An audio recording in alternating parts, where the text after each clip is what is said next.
All right. Hey, good evening, everyone. Good evening. Good evening, Council President. Evening.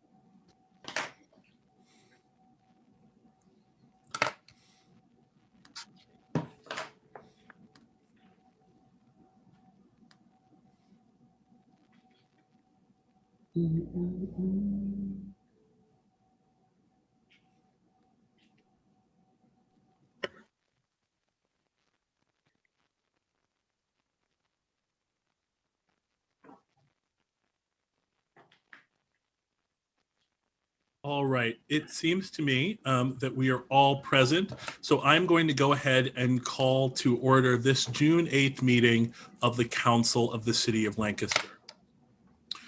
Mr. Harris, would you please call the roll of members? Yes, Mr. President. Mr. Arroyo. Here. Ms. Beke. Here. Ms. Craig. Here. Ms. Diaz. Here. Mr. Garcia Molina. Here. Mr. Soto. Here. And President Smith-Waito. Here. Thank you very much, Mr. Harris, and thank you, members of council. I'm going to rely on your forbearance for just a moment, if only just to briefly address last week's committee meeting, which I think, as you know, I arrived too late, and there were some questions about communications, the nature of public comment. So I just want to address those at committee meetings and at council meetings. We take public comment on the overwhelming majority of items, and that is our consistent practice.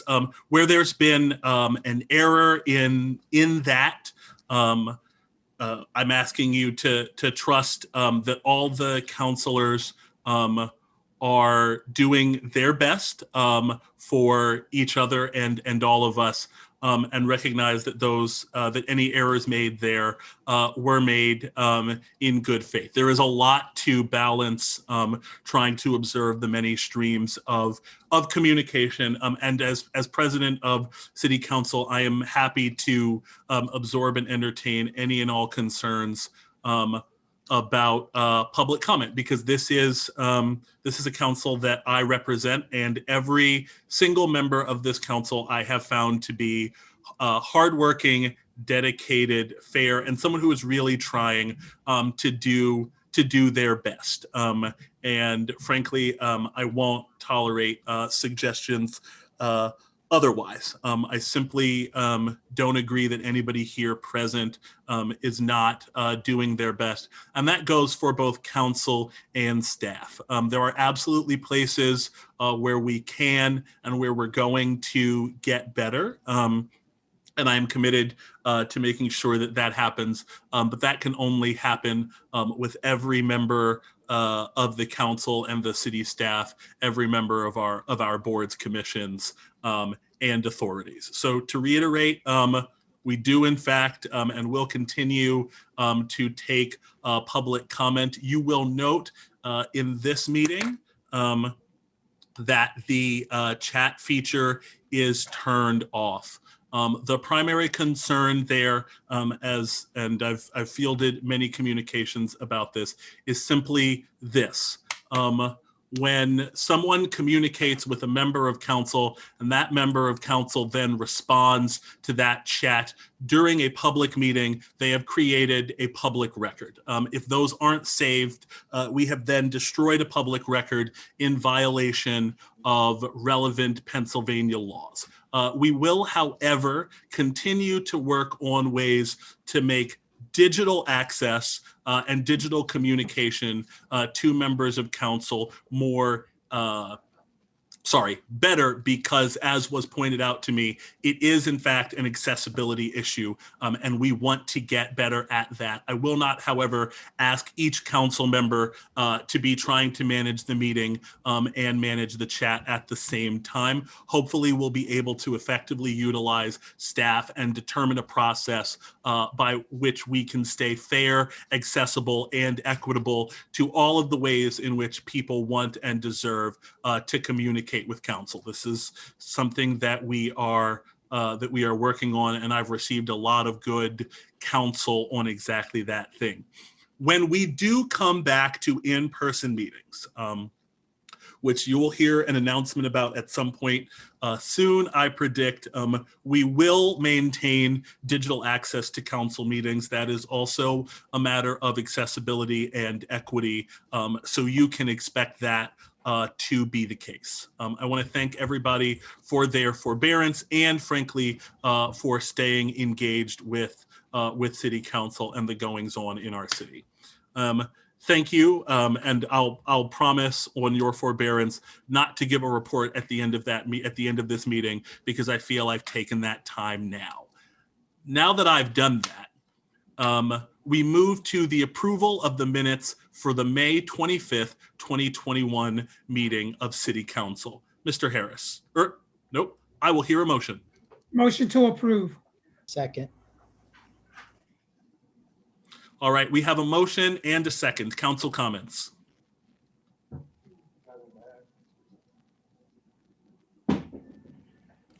Hearing none. Mr. Harris. Mr. Arroyo. Aye. Ms. Beke? Aye. Ms. Craig? Aye. Ms. Diaz? Aye. Mr. Garcia Molina? Aye. Mr. Soto? Aye. And President Smith-Waddell. Aye.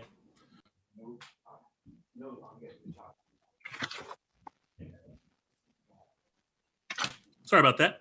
We then move to proclamations, honors, awards, and resolutions of recognition. Do we have any, Mr. Harris? We do, Mr. President. We have Council Resolution number 32, 2021. Let's see. Council Resolution number 32. Would you read the title, Mr. Harris? Yes, Mr. President. A resolution of the Council of the City of Lancaster recognizing June 19, 2021 as Juneteenth in the City of Lancaster, and calling upon all Lancastrians to honor the dignity, culture, and contributions of African Americans to the history and life of the City of Lancaster. I'll hear a motion.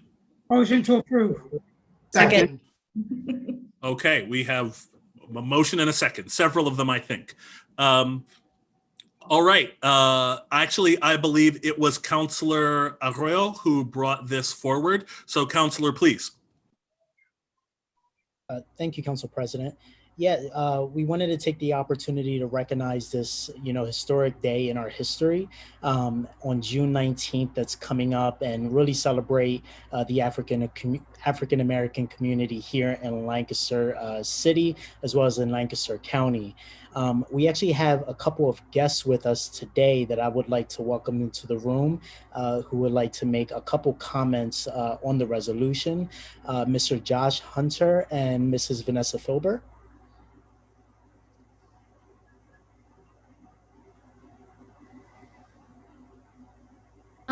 I'm not seeing Vanessa. She might not be on yet. Okay, I added Josh, but Well, I'll keep an eye out for the attendees. But Mr. Hunter is the director of the Crispus Attucks Community Center, which does a lot of amazing work in providing social services in not only in our Lancaster City area, but also specifically in our Southeast community. So, Mr. Hunter, if you want to speak on a few remarks on the resolution. Yeah, absolutely. Thank you. So as Jamie mentioned, I am the director of Crispus Attucks Community Center. And I just want to start out and say this, this brings not only hope, but awareness. This day played a significant role in the lives of so many. And I believe for so long it was widely unknown and untaught. This is an opportunity to celebrate liberation once again, as Black people are actively speaking up, protesting and calling out injustices.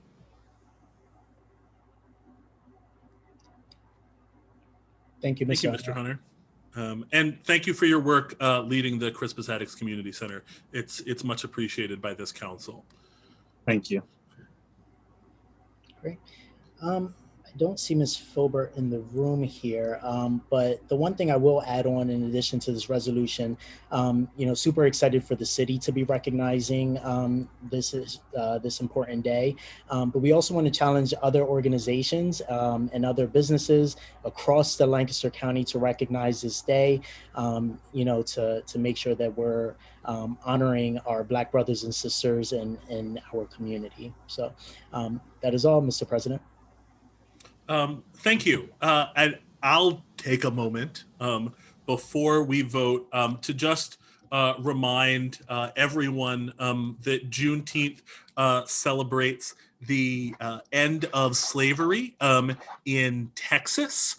Just given the communication times and the various fronts of the war, it was not until June 19th that General Granger arrived on Galveston Island, Texas, to declare the slaves there free in accordance with the laws of the United States of America. It is I'll say it's my favorite holiday, and indeed, I think it's probably the most American holiday and tells a story not just of our independence, which I liken to America, turning 18 and getting a driver's license, but actually moving towards something like maturity and responsibility for not just to itself, but to all of its members, residents, citizens, and constituents. So with that, Mr. Harris. Mr. Arroyo. Aye. Ms. Baker.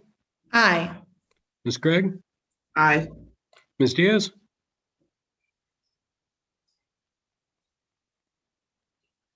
You're muted. Sorry. Aye. Mr. Garcia Molina. Aye. Mr. Soto. Aye.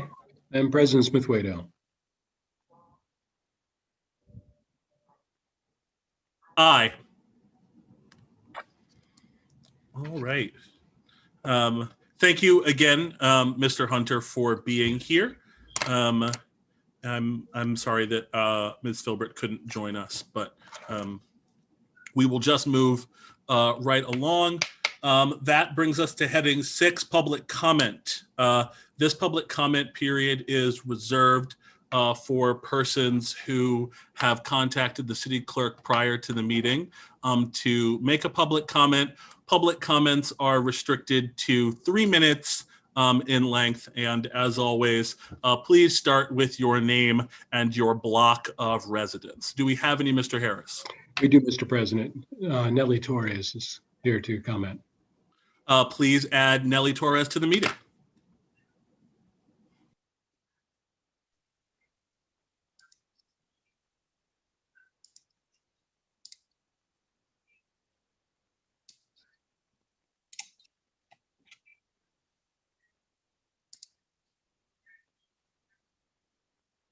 Hello?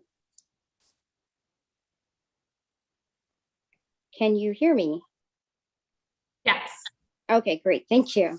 So hi, I'm Nelly Torres, and I live on the 700 block of Rockland Street in Lancaster, Southeast Quadrant. And my comments are beginning with the form on your website as far as making a comment here. Now, I just want to reiterate that for me, and I believe other people, other residents, this is a form of control and suppression. And I'm asking that it be addressed quickly. The form asks things like what your comment's going to be. To me, it just feels invasive and can deter participation, which is already an issue as is on getting everyday residents to feel comfortable or even believe that their voices matter enough to be heard. So then the other thing too to think about is that if people, everyday residents, your employers wish to speak to you on an issue, Why are you creating and enforcing protocols that limit and prohibit being held accountable and to, again, hear our voices and our experiences? So, for example, last week I asked for the chat to be reopened, and I was ignored. My next comment is regarding Councilwoman Amanda Baker. What you said regarding Mrs. Tanabe Darby was not only insensitive, out of bounds, unjustified, and unwarranted. It was actually discriminatory to me and appeared personal. I expressed many times with quite a few of you that there's a lack of representation and space for us, especially people of color and the Southeast. And what's typically said is that you want our voices and you want our involvement, but then we get questioned and put through all kinds of hoops and loops and told to sit at the table but don't speak or don't really strive for change because this is how it's done. And not only that, but if there's so much concern about impartiality because of titles, you are on the city dem committee as a member and as a quadrant leader. Councilman Ismail Smith-Waddell is not only city council, but president, co-vice chair to the county Dems and in the state committee. Diane Tapakian, former chair of the cities, was asked by Izzy and friends or colleagues to be the chair for the county Dems as well as the city. Mike Sturla, during his race, gained access to the committee as a member, even as being our local representative. Now, like I said, I've expressed this many times, and my concerns that I expressed was that there are firewall issues and it's abuse of power to be elected in office and sit in these committees. But my voice has fallen on deaf ears. And so lastly, I will say, I expect that when you are up there, that you are impartial and listen to our voices. So I would like an apology and just to do better. Thank you.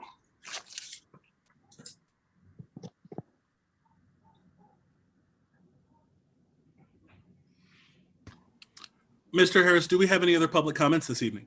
We do not, Mr. President. Thank you. That brings us to reports requested by council.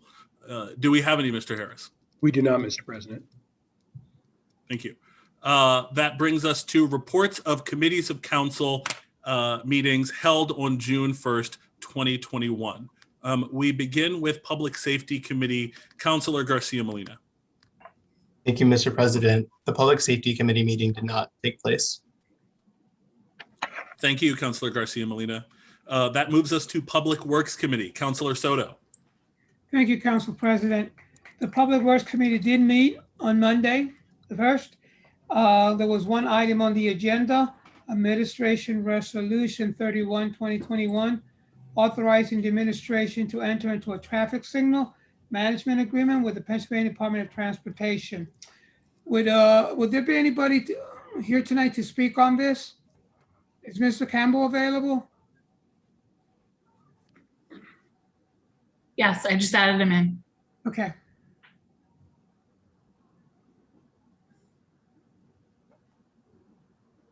Yes, I am. Thank you, Mr. Campbell.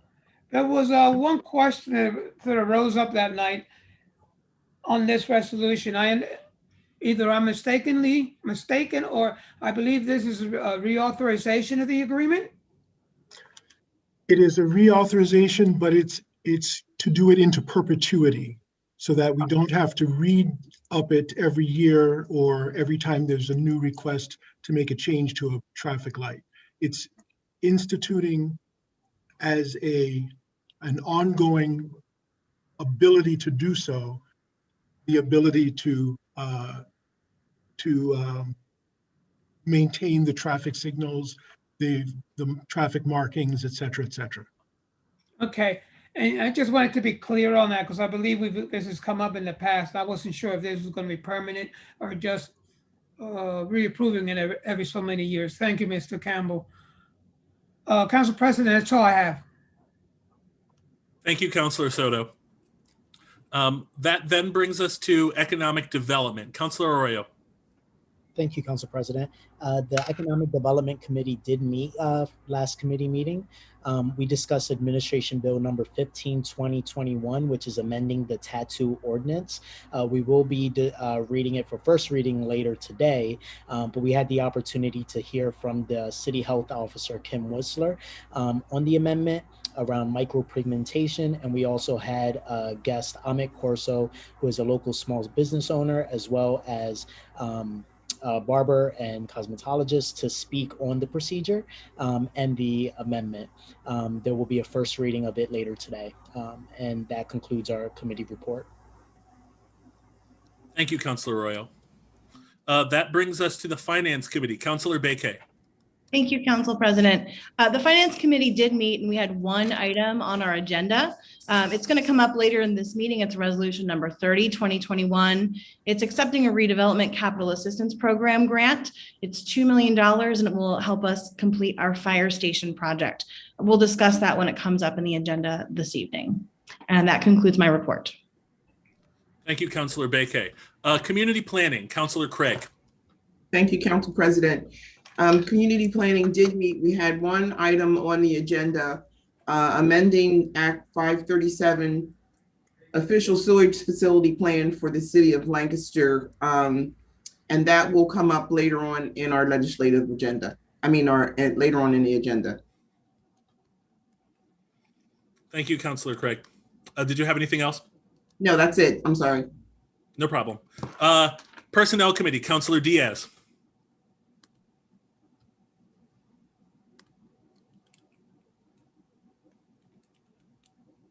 Sorry about that. I keep forgetting to unmute myself. Yes, Personnel Committee did meet on June the 8th, President, and I also first would like to say that as the chair of the Personnel Committee, I have advocated to make the city board commissions and authority diverse and inclusive. And it's very important to me that I continue to advocate and include those who live in our community, which will bring transparency and also a voice for those who live in our city. The Personnel Committee met on June 1st and reviewed the following nominations for appointments to the City Board, Commission, and authorities. And it reads as follows. Alexandra Rodriguez to the Sign Commission, and her term begins immediately to continue through August 31st, 2024. Angela Thomas to the Human Relations Commission for a term beginning immediately to continue through September 30th, 2022. Ronald Ashby to the Noise Control Board for the term of July 22nd, 2021 to February 1st, 2022. Scott Gardner to the Noise Control Board, or let's see, his term would start May 25th, 2025, and actually it already started, to February 1st to 2022. And to the Civil Service Board for the term of July 1, 2021 through July 1, 2025, that would include Tanae Darby, Amanda Ruiz, Donald Palmer, Tanae and let's see, would be an alternate, and Amanda Ruiz also is a reappointment, which would be the same term. Donald Palmer will be a reappointment for the Civil Service Board, same time. And also Lloyd Hendry will be also reappointed.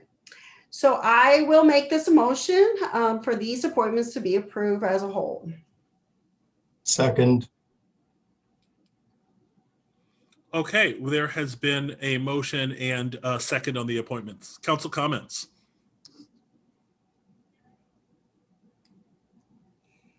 From the public.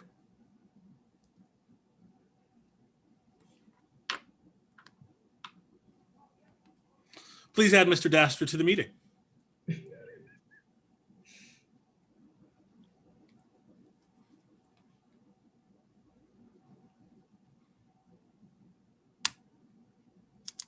Hi, everyone. Tony Dastra, 700 block of New Holland Avenue. This is about one specific appointment appointment, and I think we can all refer to it, or at least a conversation that was around it. I think all these people should be approved right now, but I do want to point out that things that go on in Chicago, things that relate to things like the Shackman decrees, political, the word is escaping right now. But basically, when you put people of your own party more or less in power, the points that Ms. Bakay was bringing up the other meeting, they're completely valid points to make. And I think that some sections of the city government, including employees, are even making them using different language, which is why me forgetting this word right now is not the biggest deal for me, because favoritism is what it can boil down to. Favoritism, preferences, things like that. I think there's a legitimate concern for the politics and how people are decided for certain positions. And the point is valid, but the choice in making this argument was totally invalid. And I believe that Nelly Torres earlier in her public comments referred to it. I wish she had gotten a response of some regard, because I feel like that is also what she was referring to, as feeling like not being respected. Is like she made her 3-minute comment. Honestly, I was a little surprised to not hear you guys give her some level of response there. But political, Tony? like this business of politics, these points are valid and they should be made, but it was very odd to see that point being made about Tanae Darby.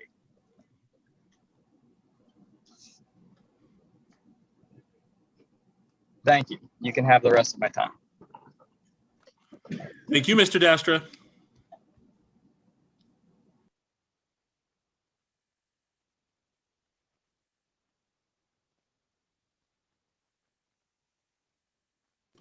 I'm not seeing any other. Oh, here we go.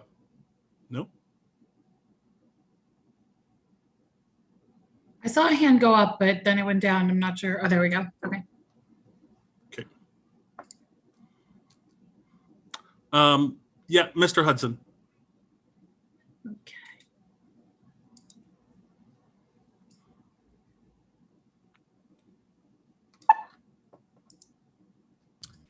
Good evening to the council. Good evening to all the residents watching.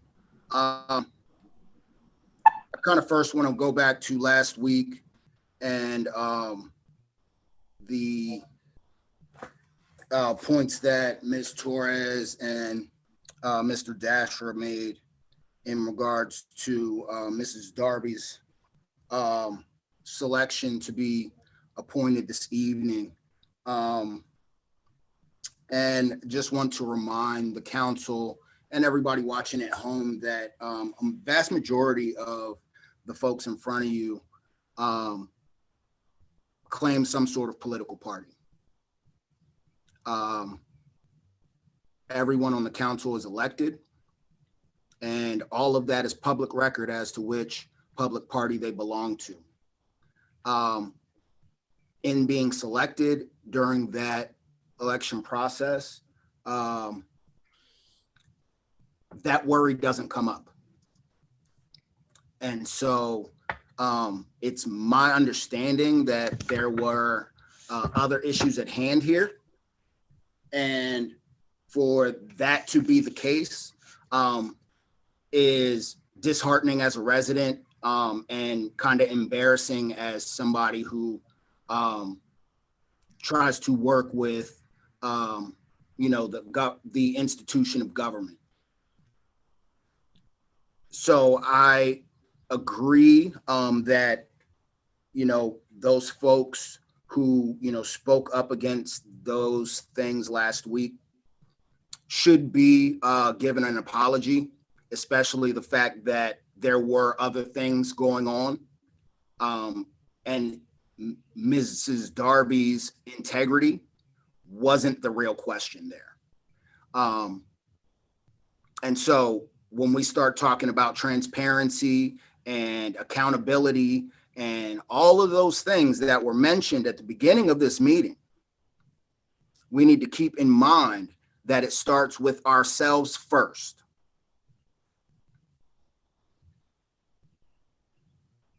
And I'm just going to let that sit for a second, because self-reflection is a whole lot.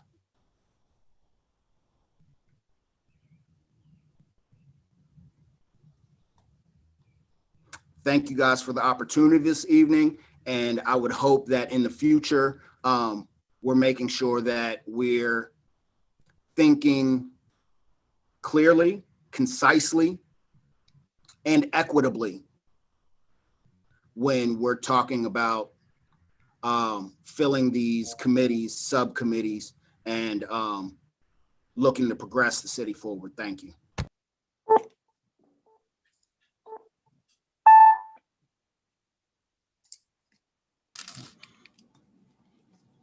I will take one more comment on the appointments. So Mr. Rosa looks like.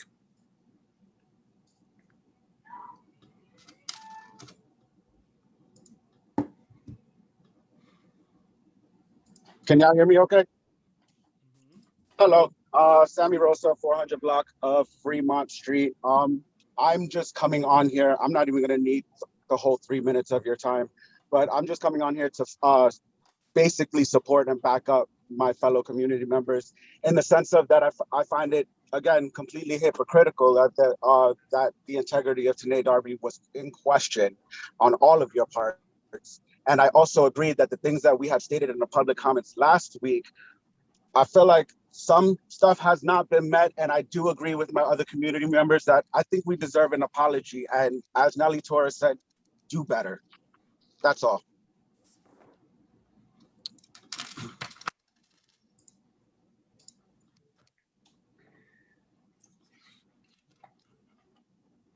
Mr. Harris. Yes, Mr. President. Mr. Arroyo. Aye. Ms. Baker. Aye.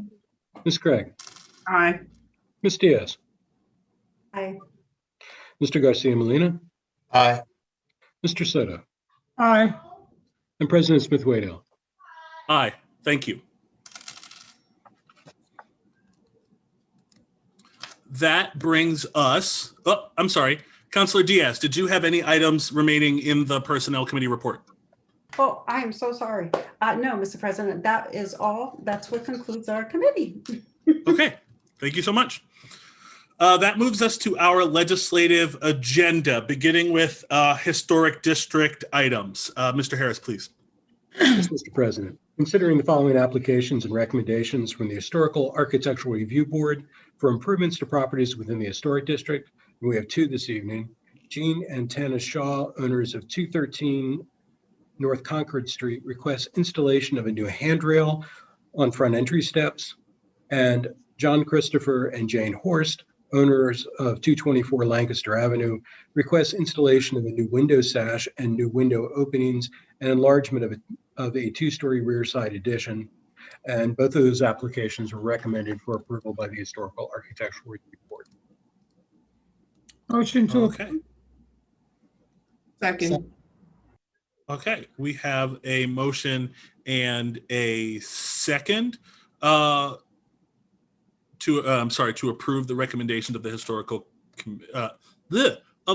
Commission. Do we have any? Is there anybody here who wishes to present or comment on the items, staff or applicants?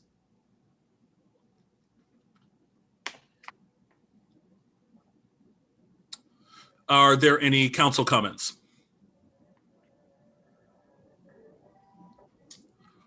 Any comments from the public on the Historical Commission items?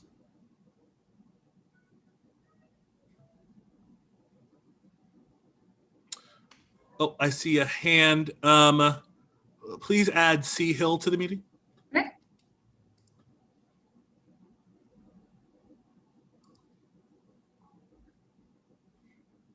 Hello, good evening. Good evening. I'm having a little trouble. Can other persons hear the commenter? No.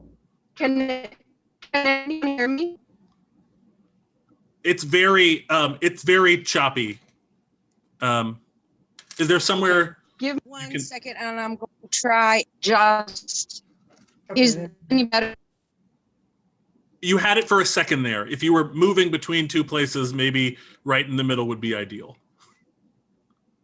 Okay. I know I am a little delayed in responding, but I am just kind of going from one job to the next. My name is Corinne. I live in the 500 block on Street, and I am asking to speak just to show my solidarity and of my community. Also question the comments and the way that Ms. Darby was asked last week as far as her work on the Okay, Ms. Hill, I'm very sorry. And I think, is this Corinne? Yes, sir. I'm sorry. I'm going to have to ask you to save this for the second public comment period, unfortunately, because right now I need to take comments on the historical commission item. Oh, did she? It looks like she might have dropped off. I'm not sure. Okay, well, here, I will try to reach, if that is who I think it is. Are there any comments on the historical commission item at the moment, in front of us at the moment? Okay, hearing none, Mr. Harrison, while you're doing that, I'll try to contact her. Mr. Arroyo, Aye. Ms. Bakay, Aye. Ms. Craig, Aye. Ms. Diaz, Aye. Mr. Garcia Molina, Aye. Mr. Soto, Aye. and President Smith-Waydell. Aye. Okay, that moves us to ordinances for final passage. Administration Bill number 12, 2021. Mr. Harris. Yes, Mr. President.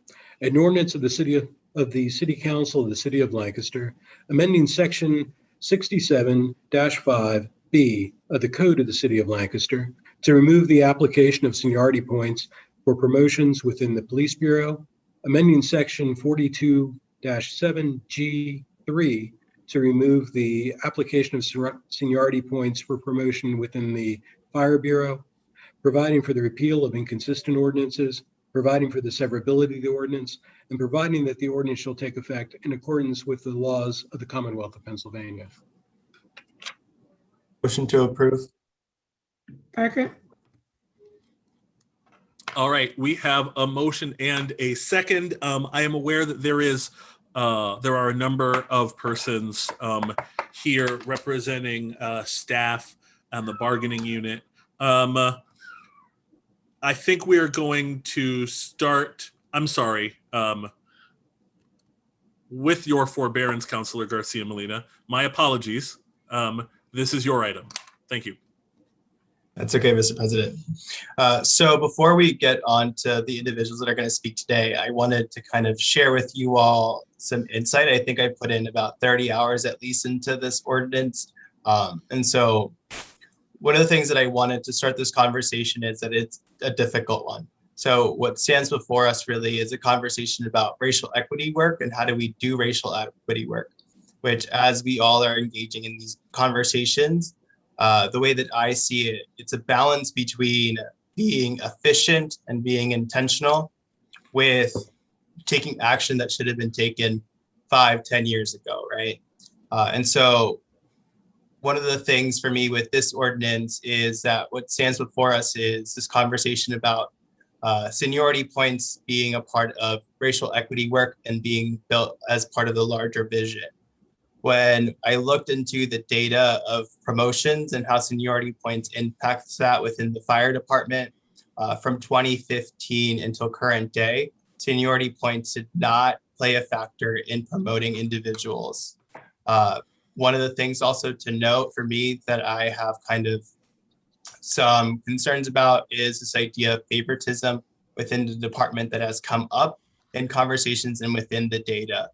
I believe that once we're making these decisions, we need to understand the impact of these decisions.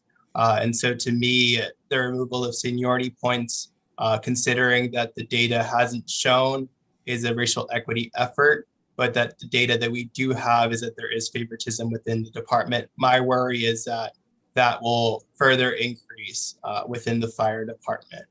And also something else to note is that this conversation to me should be separated into two conversations. One for police and one for fire. Right now we're tackling that as one. And the reason that I say that, it's because what I think stands before us is how do we do this work intentionally of racial equity?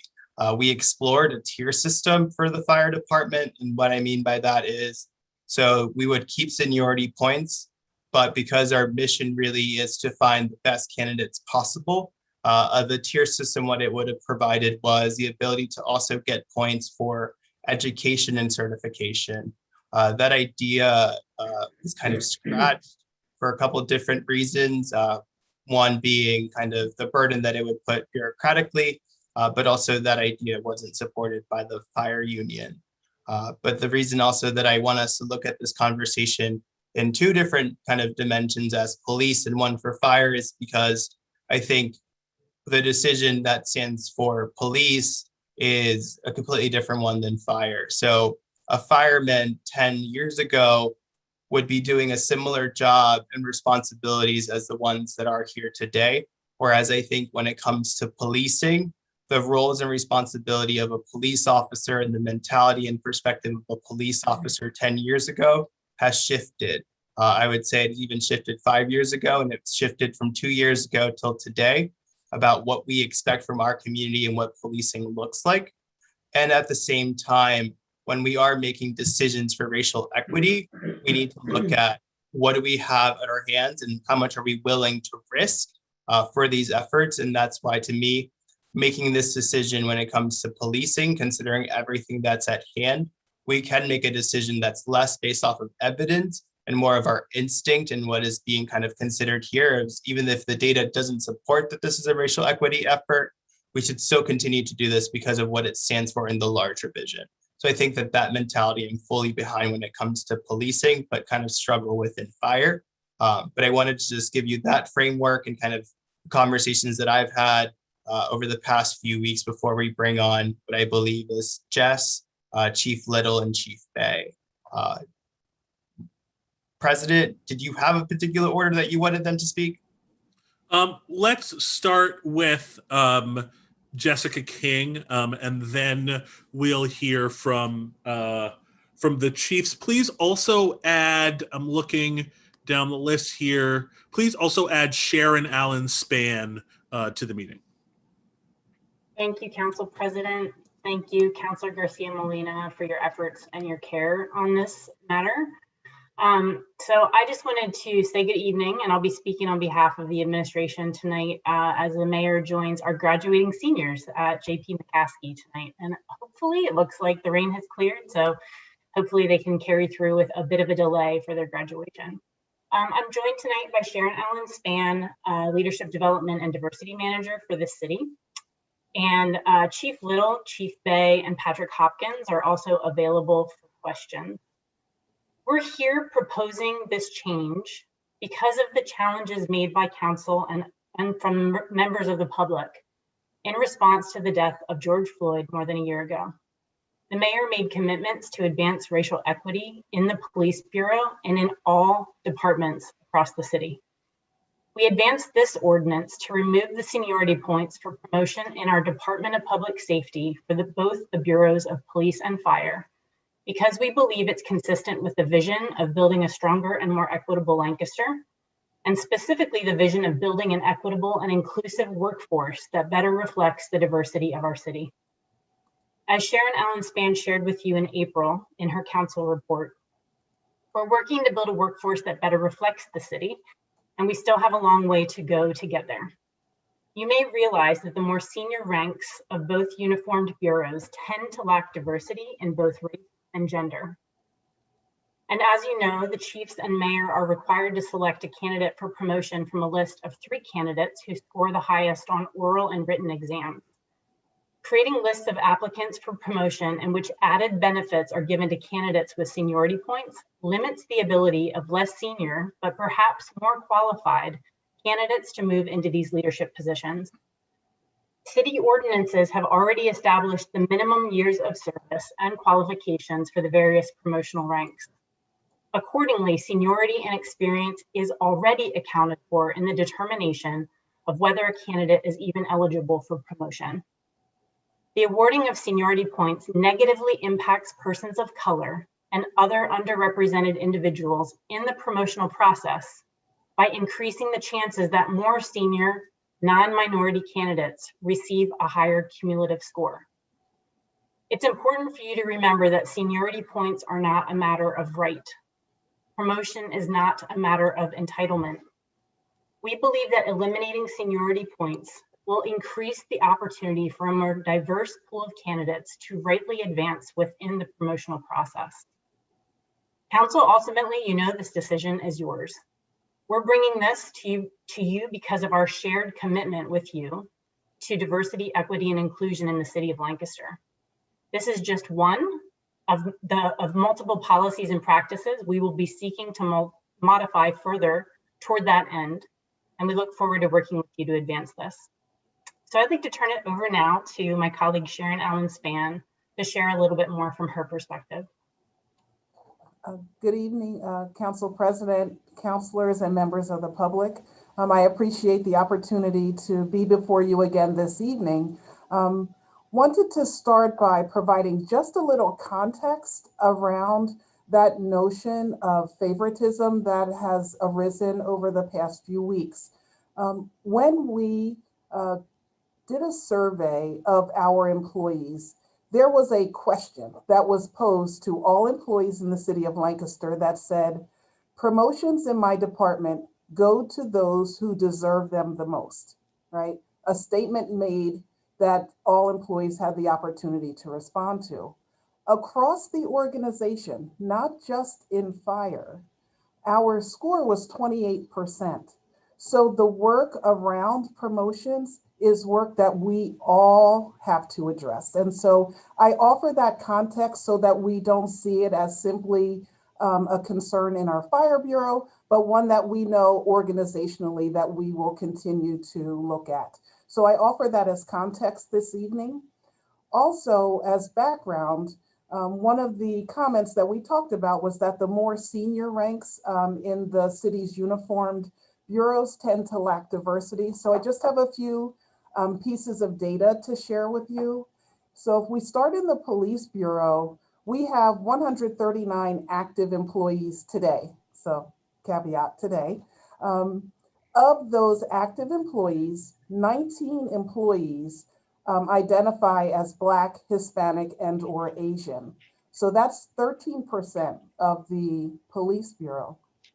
Between 2007 and 2016, we did not hire and/or retain any officers of color.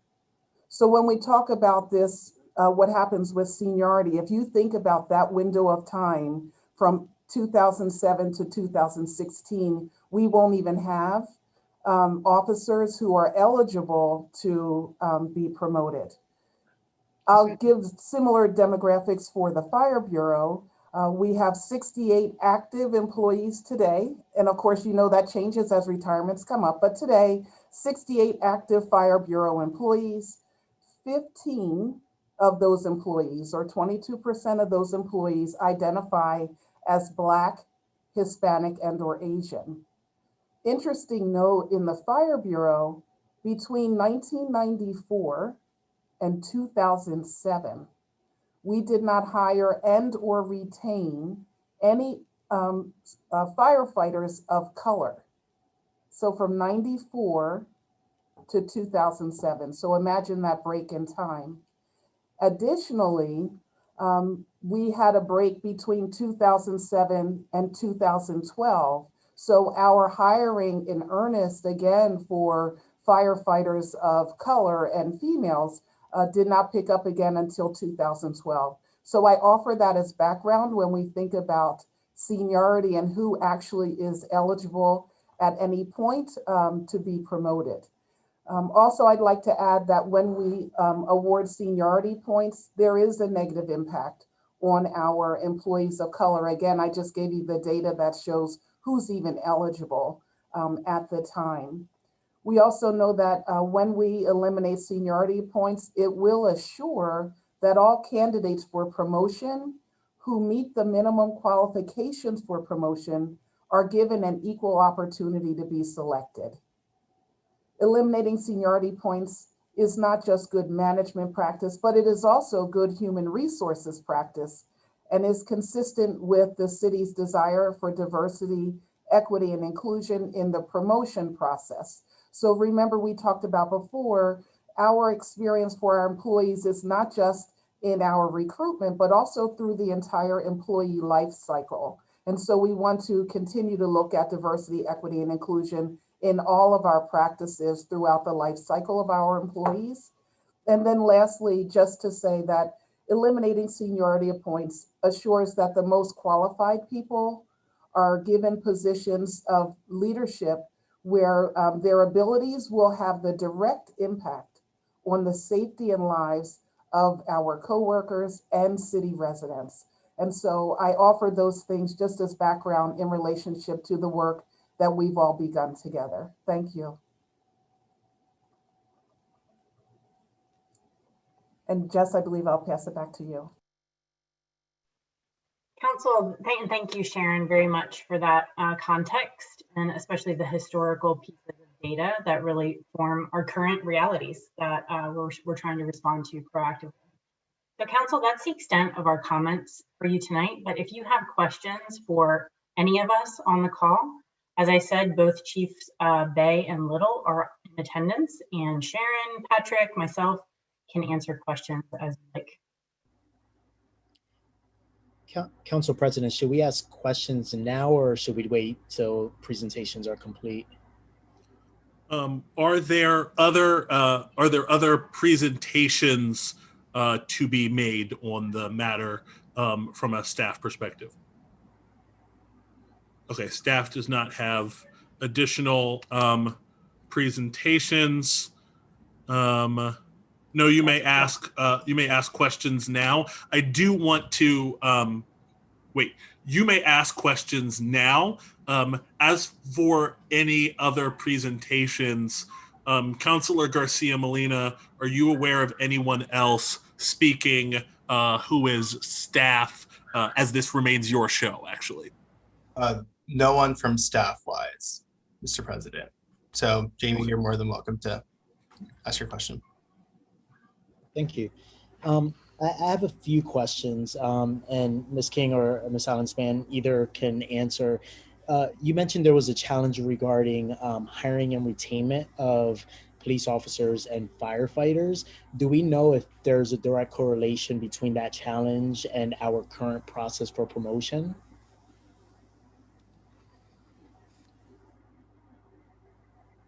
Sharon, do you have So I would just say, may I just clarify, when you ask about challenge, are you asking about our hiring practices and the impact on who's eligible, or? Yeah, I think, and correct me if I'm wrong, I think there was a challenge regarding hiring diverse candidates as well as retaining diverse candidates. And do we know if there's a direct correlation as to why they're not being hired or leaving their roles? Does that have to do with our current process of promotions, or was it for other reasons? To answer your question then specifically, the exodus of individuals is unrelated to our promotion practices. And I offer the hire and or retain because also people have retired. So if someone says, well, there were other firefighters hired in 1994, how come you're not accounting for them? I want to make certain, and I'm using this as an example, that when I say hire or retain, it just means that they may have retired at this point and are not eligible, right, for this promotion conversation. Okay, thank you. And my last question would be, we're talking about seniority points as a single metric, but there are other points awarded for various reasons. Has the administration thought about other areas of improvement around the point system? And can we expect as council to see any other future adjustments within the point system in addition to the seniority points conversation? Thanks for that question. To my knowledge, not at this time. I'm looking at Patrick. You have any other thoughts on that? Well, I wanted to make sure everybody is aware of the differentiation between different sets of points on the new hire process versus the promotional process. And so on the new hire process, you're right that there have been some changes. For instance, in the Fire Bureau several years ago, there were points added to the process for new hires for second language or even third language, I guess, proficiency, and also city residency, a number of points for individual years of city residency, and similar things within the police bureau on the second language proficiency. That's on the new hire process. What this process is moving to is really the promotional scoring being solely based on the written and the oral board interviews, and those oral board interviews being focused on behavioral type questions rather than functional day-to-day operational type questions. And those behavioral type questions being consistent across the board for every individual who's being looked at to be promoted to lieutenant, in the fire bureau, or sergeant, for instance, in the police bureau. And then the other piece, and this kind of goes to the issue of favoritism, and this isn't about points, but it's about the process. The Fire Bureau a number of years ago moved to a solely outside non-Fire Bureau representatives being the oral board for those interviews. And what that does really is takes favoritism out of the process, because it means that there are fire professionals from outside of the city of Lancaster who aren't aware of, have not served with, don't know the people that they're interviewing, but they are using those behavioral questions to identify leadership qualities and other qualities that we want to see in leadership within the Fire Bureau. And the Police Bureau is making a similar move to that type of interview process using behavioral type questions, and also at least a majority of the oral board members being from outside of the Police Bureau. So you really get a professional but a non-biased view of the interviews. Yeah, thank you, Councilor Garcia Molina. Those are all the questions I had. I did have one follow-up question. Go ahead, Councilor Diaz, and then I'll ask my question. Yes, I would like to bring up that Lieutenant Andre Kelly was hired in 2001, African American. 17 firefighters were laid off in 1995, back in 1998, so no hiring was taking place. And the majority that were laid off were people of minorities. I also know that a total of 11 people that are African American and Latinos are currently on the firefights between 5 to 20 years or 25 years of service that would actually qualify, that would help the seniority points. If we're not looking at that, let's look at the police. We have Sergeant Moran, Sergeant Luciano, and Sergeant Dorsey that also, in between that time, only white people have been hired. So if anything, this would be considered non-transparent, and it's also, to me, considered racist.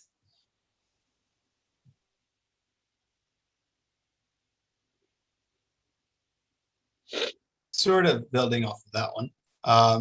The question that I had, Ms. Allenspan, is how many of these firefighters were hired since 2007? Do you know? And so I know we have 68. How many came after 2007?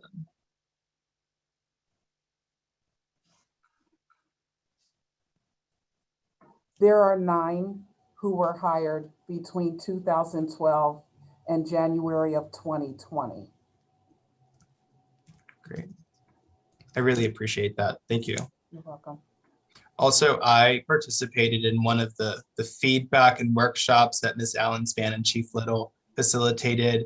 And it was actually incredibly wonderful to be a part of, to see how much they are taking into consideration the feedback and implementing that. So I just wanted to also note that my comments today are not a reflection of the work that you're doing, because I fully support that. Does anyone else on council have any questions? I do. So I just wanted to find out, so we've talked a lot about the points and where points can be gained or lost during this process. Is there consideration for any, if there had been discipline in the past, or on the reverse of that, any awards or special service awards that someone would be given? Are they given any additional or less points because of any of those things in the promotional process? No. Okay. We did spend some time, Councillor Bakay, looking at a tier system. One of the tiers was looking at certifications gained, and that being a contributing factor to kind of this total all score in the end, but that ended up getting scrapped. Any other questions from council? I have one question, and it might be looking to a couple, but are there any officers or firefighters right now that are being hurt or impacted by this point system for promotional on the force right now? Now, I know we have minorities, but how many of those minorities are impacted by the 5 points seniority, or the seniority 5 points, however you want to phrase it? How are they impacted right now for promotion?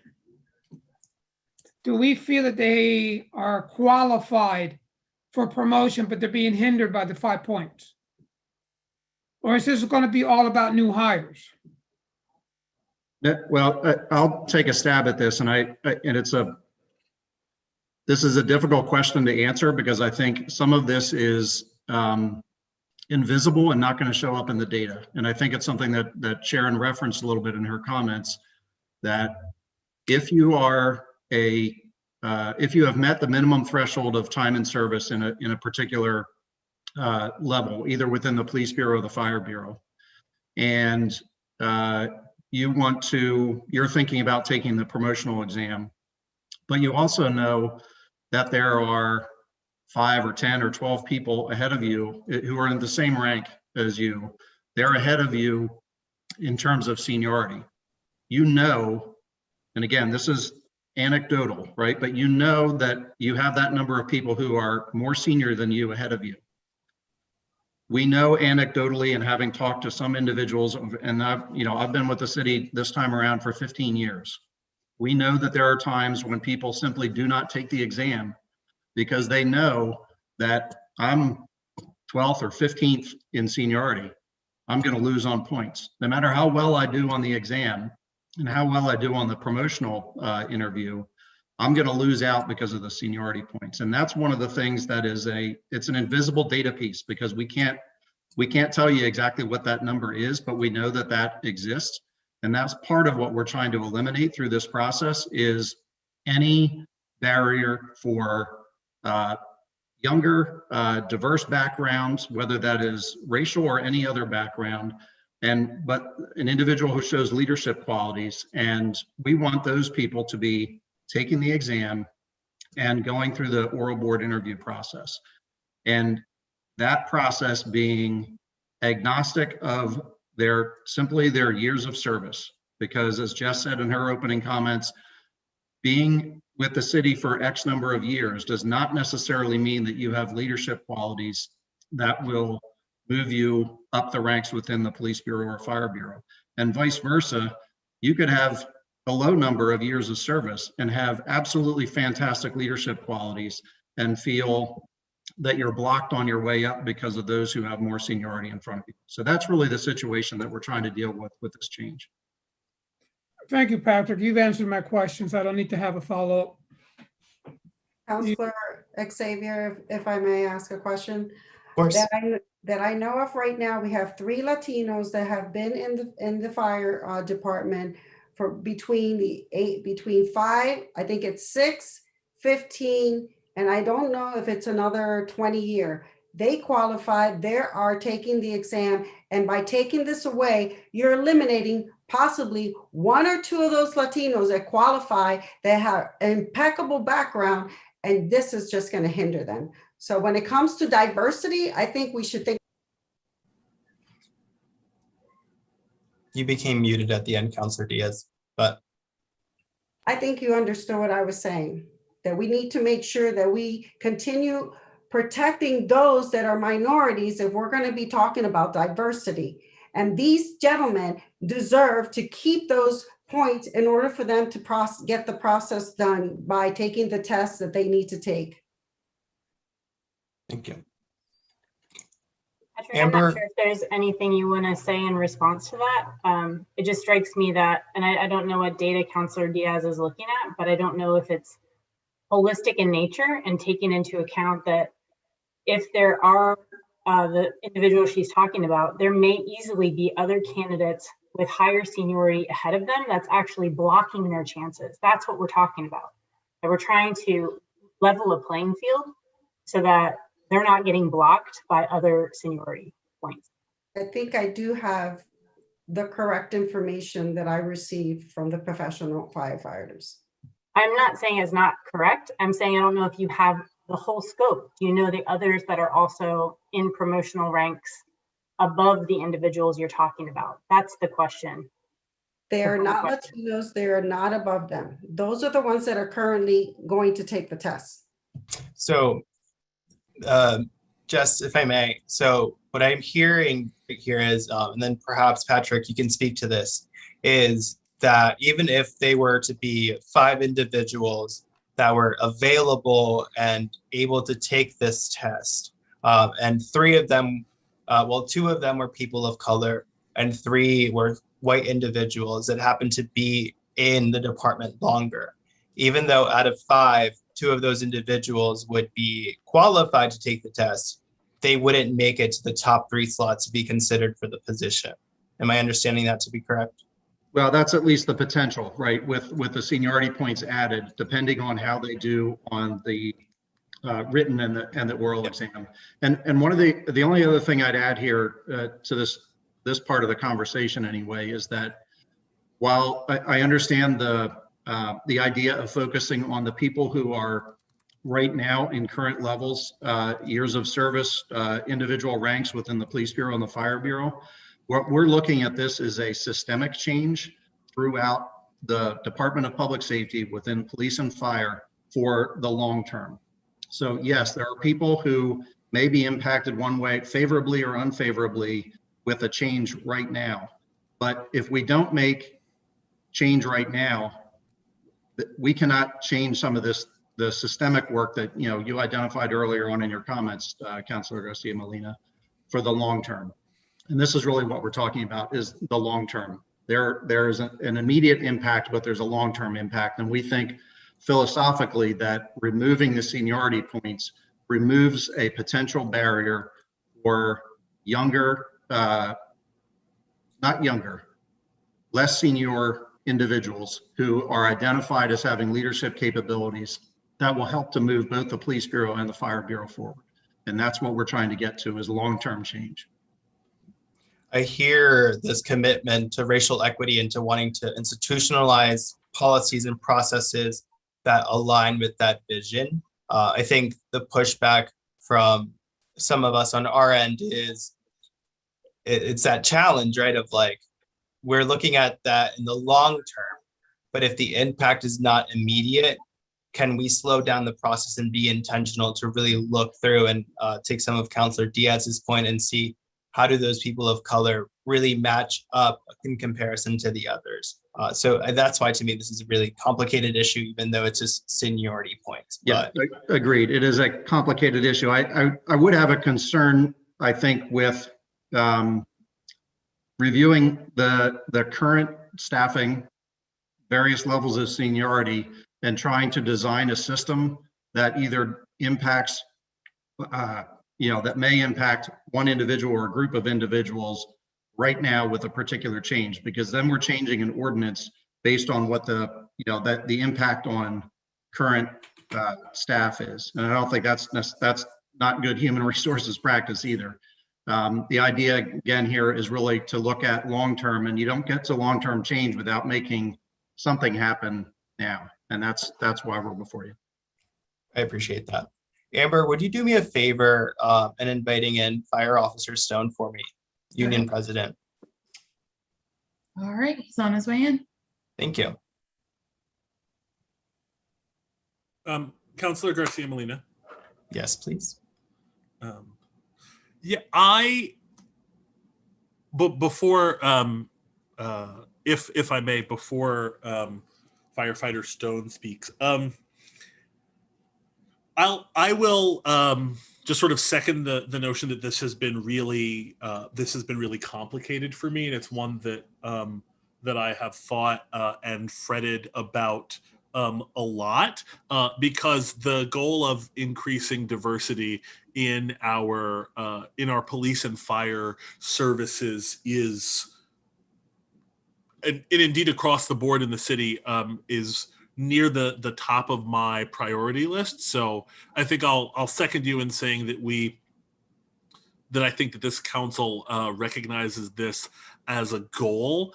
I think a thing that might be helpful for us, and I'm presuming to speak for council, and council can be like, no, actually, Izzy, you're being an idiot. But that to have that in context of the whole package of DEI efforts that the city is undertaking. I think where this stands as a one-off, it becomes challenging for counselors in a way that it might not, if we were to have, okay, we're working on A, B, C, D, X, Y, Z.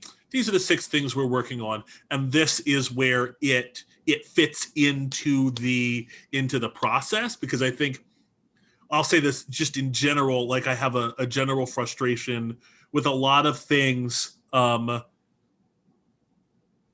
have a general frustration where items are presented to me here, elsewhere, by any number of parties, staff, applicants, bargaining units, whoever, who make arguments about diversity, and I'm not feeling like I'm provided with the necessary follow-up to be convinced that that is actually what is going to occur. I think that there's like a real concern about like not just the change of opportunity and systems, which is like a deeply necessary goal. And I agree with you, Mr. Hopkins, that you never get to long-term change unless you're willing to make systemic change.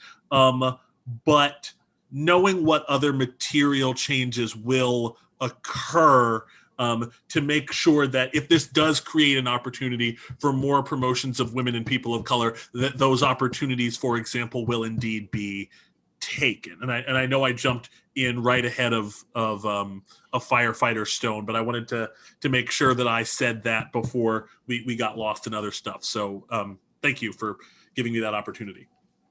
Of course.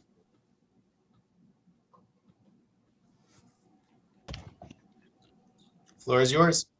All right, well, thank you, city council members. I know I've been on here a couple of times speaking about this, so I won't try to take up too much more of your time. I know this is a touchy subject, and I know before I told you that I've spoken with the board. So as the local president, I feel that, me being diverse and inclusive, I dug down deep, and I had conversations with the minorities that are on the job right now. And I had a conversation what their thoughts were, because they're the ones that are going to be impacted. I feel like we should hear from them. So I had a conversation with them, and the consensus was they all feel that this will hurt them. This will hurt future minorities. They also feel like this is going to fuel the favoritism issue that is going on in the department. I would challenge each one of you council members. I know a couple of you have talked to them. I'll set the meetings up. Talk to the people that are actually going to be impacted and see what they have to say. They will come up with ideas, I bet, about how the promotional process is flawed other than the seniority points. They will discuss other things like Patrick says people don't want to take tests. You know why they don't want to take tests? They don't want to study all this time to get skipped. That's what they don't want to do. They don't want to get skipped over. And I will set the meetings up. I want you guys to talk to them. And I'm telling you, as the local president, if they're saying there's a racial equity problem, that we, as the city, speaks about inclusiveness all the time, give us a seat at the table. We'll discuss these issues with you. But speak to the people, and I'm telling you, you're going to be baffled about what you hear. That's all I have to say. Does anyone on council have any questions for firefighter Stone? And I will say this, I am taking the promotional exam this Friday, and there are 3 Hispanics on there that have more seniority than most of the people taking the test. So they will be impacted. Janet Diaz's numbers are correct. You will hurt these people.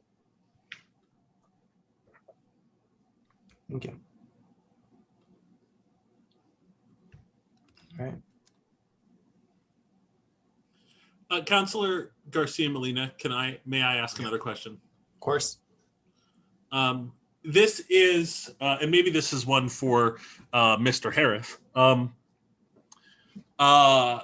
If council votes this up tonight, for example, given the current promotional cycle, so let's say I have not looked at the numbers that Councilor Diaz and Firefighter Stone are referring to. Does this take effect on the typical 20-day schedule? So we would vote it in and then it would take effect 20 days later. Maybe that's one for Mr. Harris or Mr. Hopkins. Or when would it take effect if it was voted aye tonight? 20 days. So should the references that Councilor Diaz and Firefighter Stone are making be accurate, would it then theoretically negatively impact, and this is, I'm not sure that that's one for you, maybe that's one for Mr. Harris, but more one for Mr. Hopkins. Should that be correct, would that then theoretically impact those firefighters taking the test in this current cycle, which Firefighter Stone is referring to? I would defer to the administration on that. I'm not familiar with the schedule for hiring. Or, Patrick? Sorry. So give me a second here because I need to check on that timing. So just if you move on and I'll come back. Thank you, Councilor Garcia. Yeah. Firefighter Stone, do you know the answer to that question about the timing and scheduling? Well, I mean, it all depends on how far they want to push it off to certify the list. All right. Appreciate your input. Yep. Council President, if there aren't any other remarks, I'd actually like to make a motion to table this bill. I understand the DEI efforts that the administration is looking to move forward. I also greatly appreciate that effort. I think this is, brought up a powerful discussion that, quite frankly, I don't know if we've had in council for a long time. And I really want to make sure that we do this right. I feel conflicted in looking at a single metric around seniority points. And I think in order to do DEI the right way, intentionally and strategically, we should look at the entire point system as a whole. So I would like to put a motion on the floor to table this bill for now.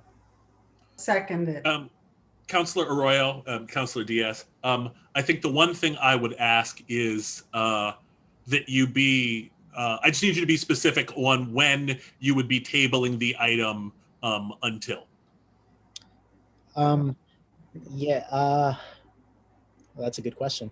I would say if we can table Bill 12, 2021 until our August committee meeting to give enough time to look at this process in a little bit more detail.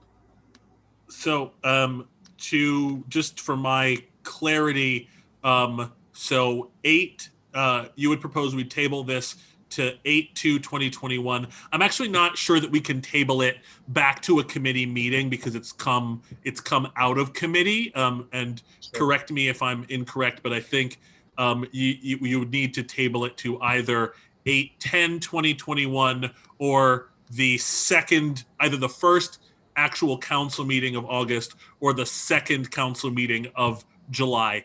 But that relies on an assumption that it can't be tabled back to the committee meeting from here, which may be fallacious. Mr. Harris? It can be discussed in committee again, but you are correct that the action's been taken to move it to council. So it's on the table, or it would be placed on the table for council to date specific to a regular meeting. So either, it looks like that would either be the 27th of July, Councilor Arroyo, or the 10th of August are the two full council meetings closest to the August committee meeting. Thank you, Mr. President. I'll move to table this into the August 10th council meeting. Okay, so that's the motion. I second it. Okay, there is a motion and a second. Council comments on the motion to table. As the city administration is preparing for that date, one thing that I would want is to look at the language that's necessary and kind of what are the repercussions and impact of looking at this ordinance as a separation between the departments. Yes, so as was discussed the first time this appeared before council, the possibility of essentially creating two separate civil service processes by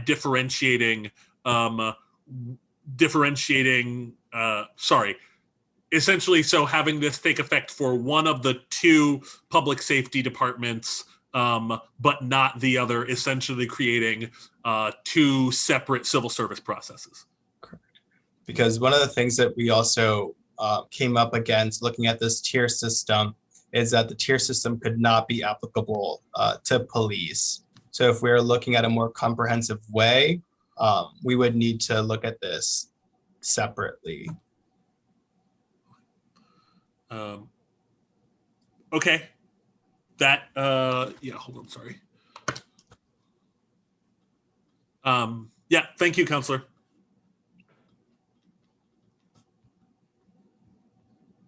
Are there any other council comments on the motion to table specifically? We just haven't allowed for any public comments yet, so. Right. So hearing no other council comments, then is that you raising your hand, Mr. Hopkins, or? Well, yes, I don't want to mess up the parliamentary procedure, but I also want to respond to the question that you asked earlier. So I realize there's a motion on the table. The only clarification I want to ask about is what was the date that was in the motion? August 10th. August 10th. To the first meeting in August. Okay, thank you. Okay, thank you. Okay, so these are, because there has been a motion to table, right now we are taking public comments on the motion to table the proposed ordinance change. I guess we'll start, Mr. Owens. Please add Mr. Owens to the meeting.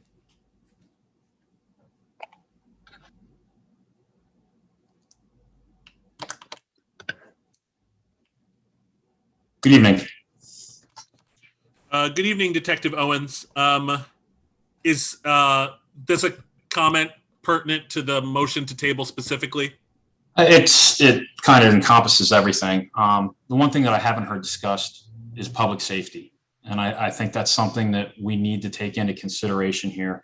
Experience is important in this career field.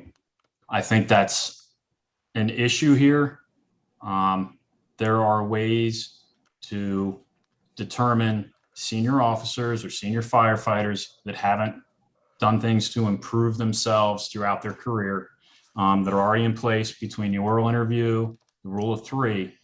But what you can't account for necessarily is that experience on the street involved in critical incidents. And we haven't discussed that to this point. If I'm a young officer who hasn't been involved in a critical incident necessarily, who's now in a promoted position and I'm in charge, I'm learning on the fly, which is not a good position for the other officers or the community at large. Contrast, If I've been in a few of these critical incidents, I've seen what worked, I've seen what didn't work. I already have mapped a potential pathway to success without people getting injured. It's an important consideration that I think warrants more discussion.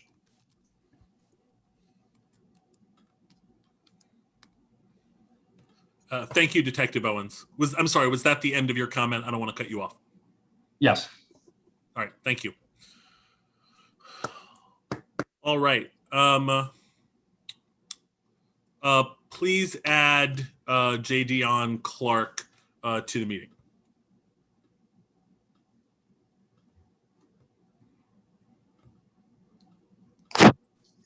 Hey, it's Jessica. Sorry, my phone be signing in underneath my son's name.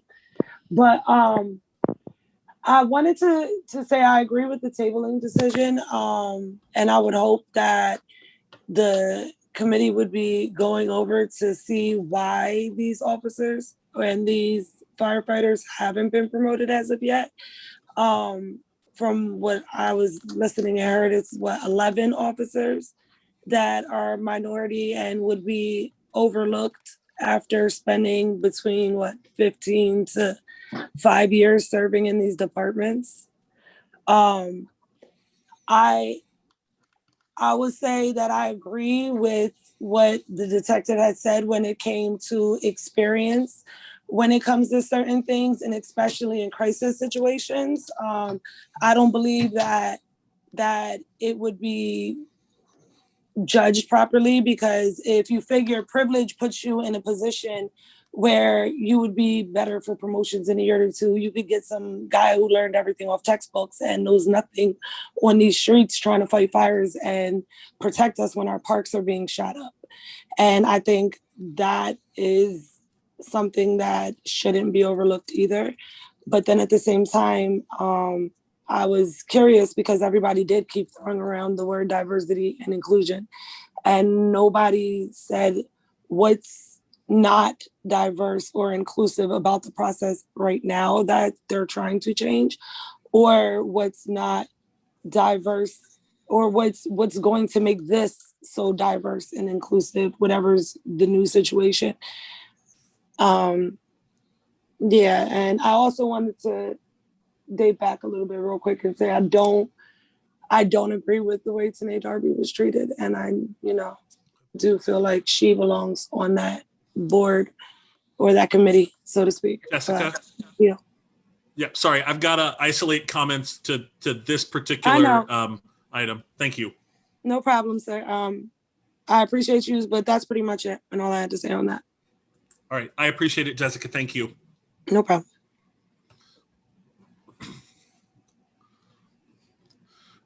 Amber, please add Tanae Darby to the meeting.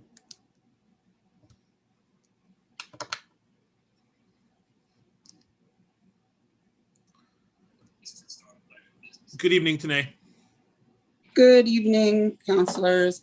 Tanae Darby from 300 block of South Marshall Street. I wanted to also say that I agree with the tabling of this. And I just wanted to kind of add maybe a suggestion. Have we, due to the fact that this is democracy here, did we take a vote with, the firefighters and the police to actually see what they would like to do? You know what I mean? To see what the majority here feels about this policy change. So I just want to kind of bring up that suggestion to, the people that this is going to directly affect. Maybe let's see what their direct opinion is on the subject matter. That's it. Thank you. Thank you, Tanae. Mm-hmm.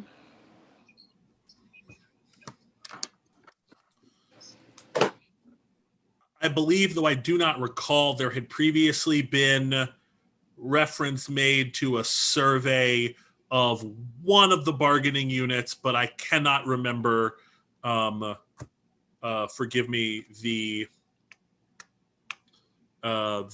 intricacies of that, though I believe it is, I believe it is in the minutes somewhere from either our previous meeting of council or the committee meeting.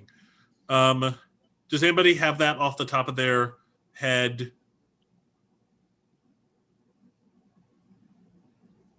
Okay. I'll look for it during the other comments, Mr. President.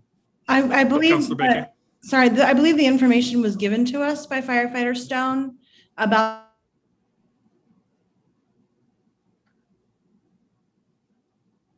don't know what the numbers were exactly. He'll know. Okay. Police union president provided us a survey that they conducted. Do we recall the results of that, just for council's benefit? I'll look for it during the next public comment, Mr. President. Excellent. Amber, please add Ms. Torres to the meeting.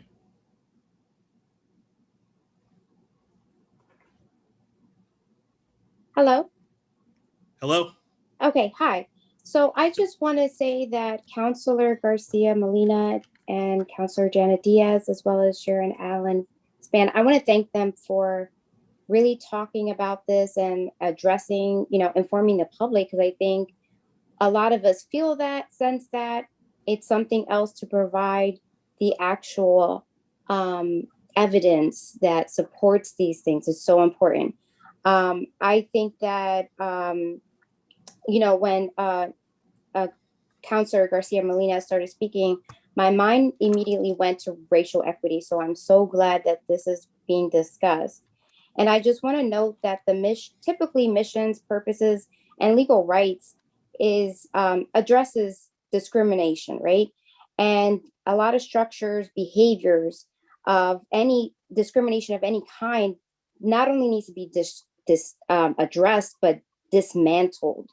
And something to think about is also the residents, that we need to be able to engage with people who look like us, that understand and have a trust. So that could be cultural, language barriers, feeling safe, LGBTQ. We just need representation, period, of a lot of groups that are targeted, dismissed.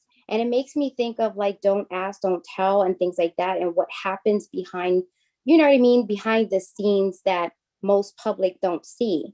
And so next would be my question is, how are these employees who feel and experience discrimination and favoritism, what avenues do they have to safely communicate that this is what's happening? And, I know that we're kind of talking about it, but if somebody's being targeted, discriminated, or feels like they're seeing this, I just wonder, how is that managed? Is there something that protects them? Is there a place where they can go to and speak their piece and have it taken seriously and not swept under the rug like a lot of organizations and what have you do? That's their common practice. So I just wanted to thank those folks, and thank you. That's all I have. Okay, thank you. Amber, please add Mr. Daster to the meeting. Tony Dastra, 700 block of New Holland Avenue, patronizing. That was the word that was escaping me. It always escapes me because there's multiple meanings to it. But I think patronizing, like political patronization, but also patronization of the public is kind of, I'm talking about this subject. Okay, thank you. So it's relevant here. Political patronization is relevant here. As I know my earlier comments mentioned this as well, but also favoritism here. The fire union is here expressing concerns about favoritism, and I think those are valid concerns that we need to hear. But I think that other council members have also brought up great points that maybe this should be separate. And furthermore, I think with community sentiments about policing throughout the country, but also this community, we need to do something. And potentially the police department is where we should focus and experiment on changing these procedures before we decide to make it a full across the board public works experiment almost. I understand that the data might show one thing or the other. Some of the things that were being discussed earlier, it was a little hard to track. And that's what I mean with saying patronizing. Like the use of data is sometimes used to give this air of like confidence about this. And I don't think we should be really confident about this because the feelings, the things you can't necessarily quantify. Like, I would want to know why people felt like promotions were being given unfairly. This can correlate to a whole bunch of aspects, including the leadership of the city. And to points about qualification, I appreciate that. I appreciate that because as a young person, and I'll mention the exact example, I'm going up in a mayoral race where people consider me to be unqualified for aspects like my age. But I've done work for the community and I feel I've showed up qualified enough. These things don't necessarily equate apples to apples. I think changes are needed, but I also think we need to separate this process out and leave the fire department out of it. We should be focused on the police department. That is where I feel our focus should be. And that's based off community sentiments as well as some of this data. But we can't just use data as the end all be all for our arguments. When we're not reaching everybody we need to reach about this, I think a lot of community members have spoken up tonight, and this is a very active council meeting, and I think that needs to be noted. I would love to see this grow into this ordinance being amended to only influence the police department and focus there. No broad span across both, just focus on the policing of our community and how those people are being promoted and whatnot. Because we want changes as a community. We don't necessarily know exactly how to change things, but I do believe that we need to focus there and free up our thinking on that level first. Thank you. Thank you, Mr. Dastra. Please add Ms. Hill to the meeting.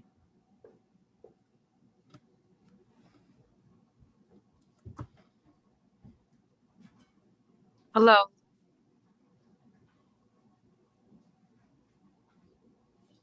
Hey, good evening, Corinne. Is this in regards to the motion, the ordinance on seniority points for fire and police, or the motion to table said proposal?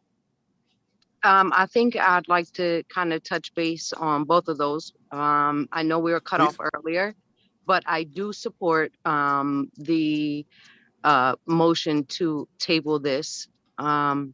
And I'd like to see it motioned indefinitely.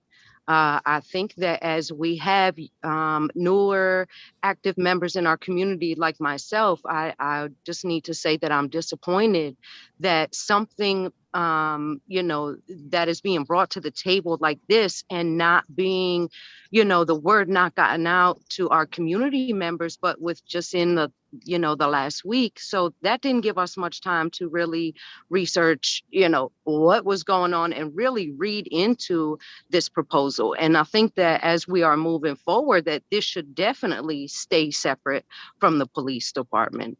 We would like to address things unified, but I think that just at this time and in this moment, if this is what we're bringing to the table, that this should be separate.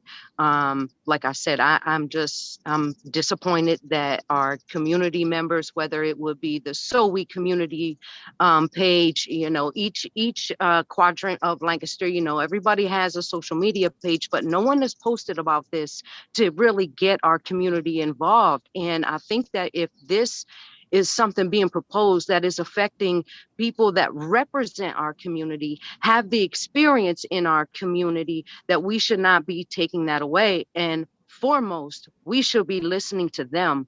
This, I would hope, and I don't know if I can say it's happened because I know as a community member, I didn't know much about it, but is the fire department involved in this? Have we gotten their opinion? Have we gotten, their numbers? I completely think that Mrs. Diaz's numbers and what she read off is accurate because I live here.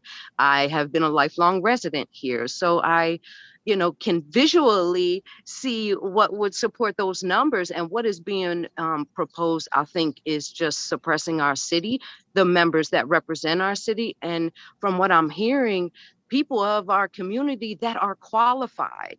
So thank you for your time, and I appreciate it. Right. Thank you, Corinne.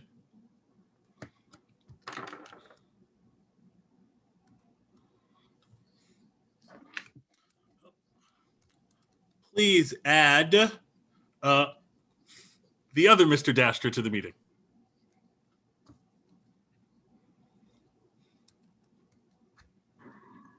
Hello, can you hear me? Yes, we can hear you, Joey. Okay. Joey Dastra, 100 block of North Plum Street. I just wanted to say that I agree with the general sentiment of the community that we need to gather more relevant data and talk to the relevant parties, such as the actual police officers and firefighters that are going to be impacted by this.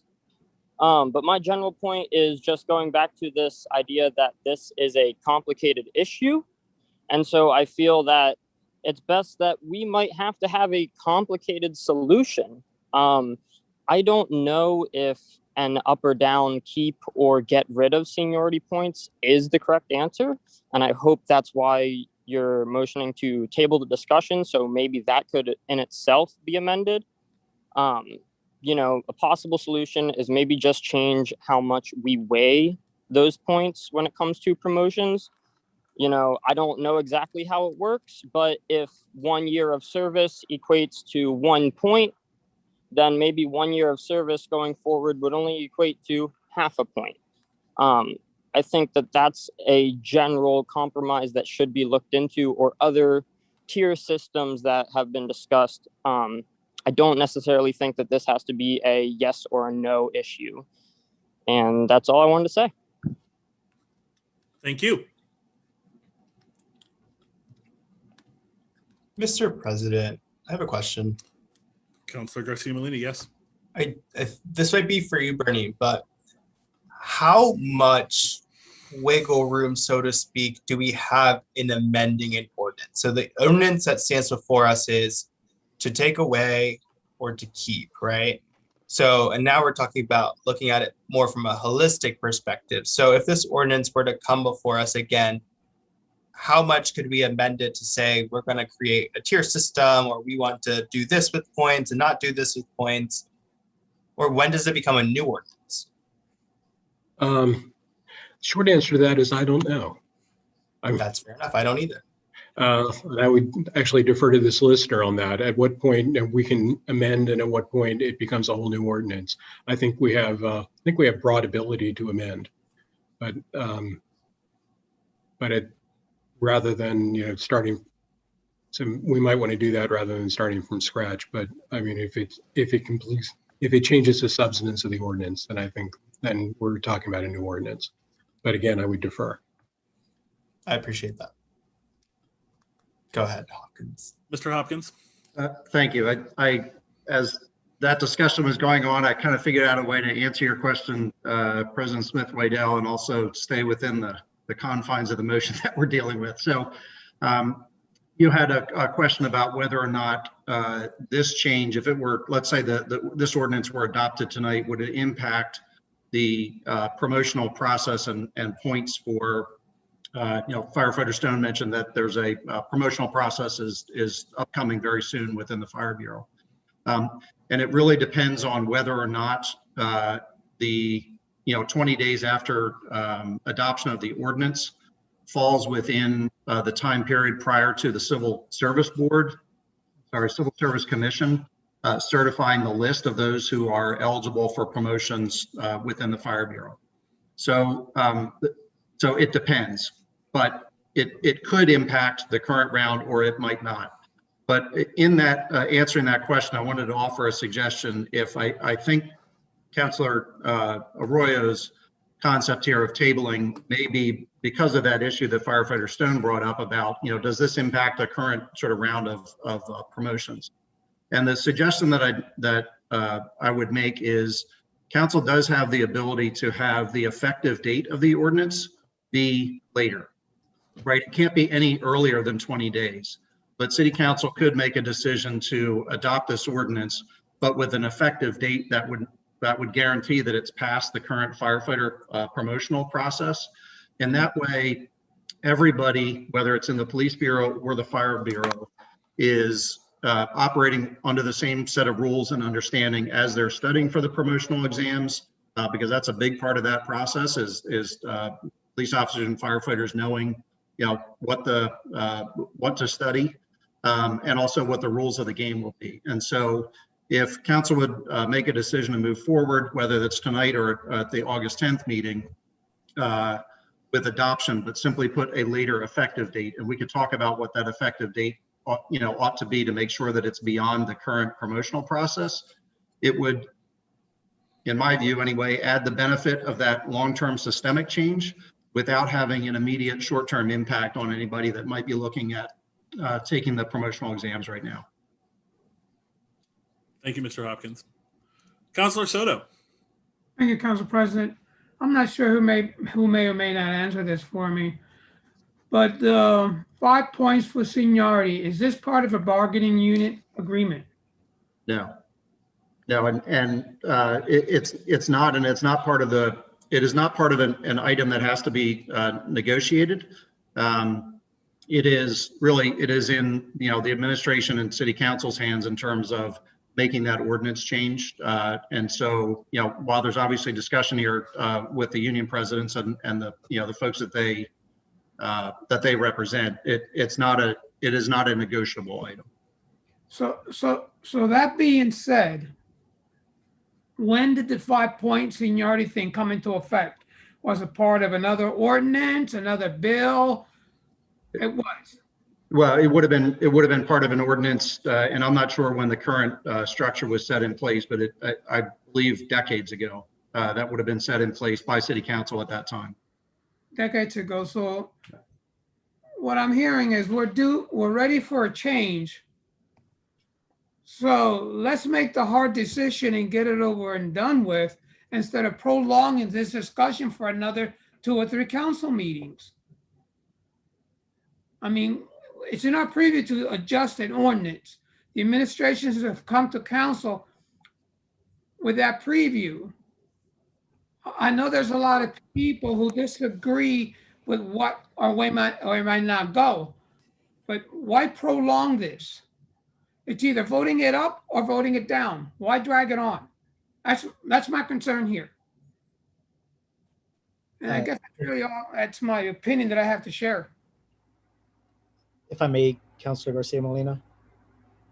Go for it. I think, and to respond to Mr. Hopkins, I think it's more tabling it so we can, quite honestly, I'd like, if we are going to be looking at the point system, I personally, I don't know how the rest of council feels, but if we're going to take the opportunity to look at the point system, we should look at it in its entirety versus these single metrics. And to Councilor Soto's point, I think it's not just about getting it over with. I want to do this with intention. So if we are going to be looking at revamping City Hall, if we're looking at systemic change, I do think it takes a strategic lens to make sure that we're doing this in the right way for the next 10, 15, 20 years, rather than revisiting these single metrics time and again, piece by piece. So my motion to table is more for thinking at this through a strategic lens, making sure we do this the right way, in a holistic way, rather than one-off pieces of the process. If I may. Of course, Councilor Bakay.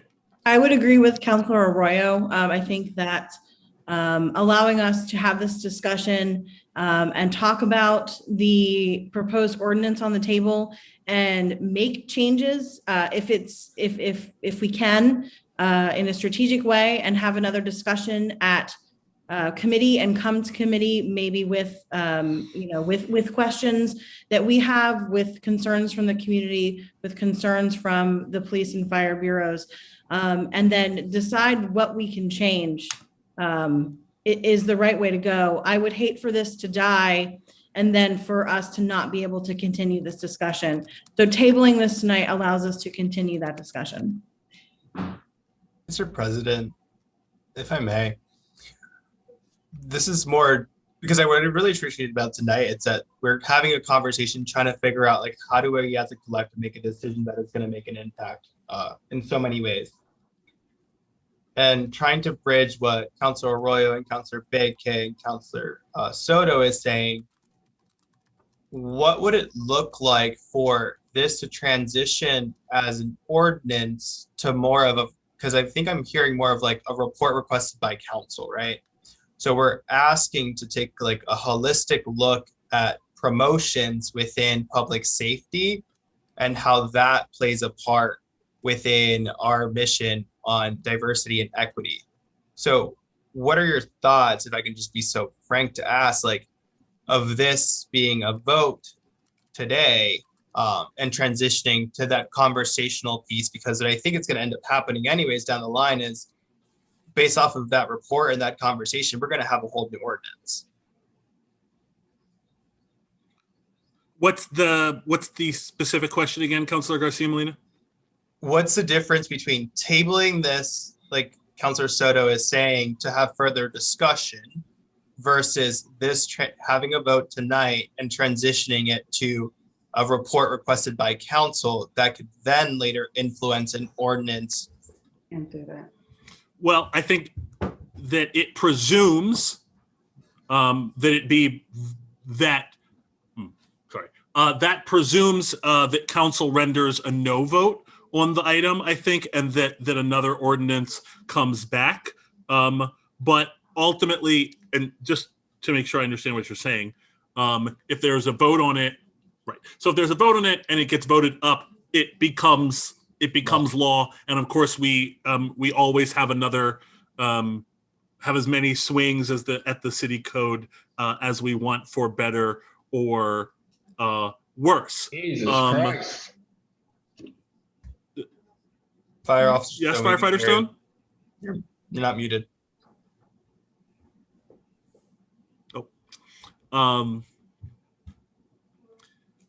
If it is a no vote, then again, nothing prevents either council or the administration from coming back with a new and different ordinance. The difference between that and tabling to get a materially different ordinance is, it feels like procedural, presuming that the result is we get a materially different ordinance proposed in either fashion. Did I answer your question? You did. Okay.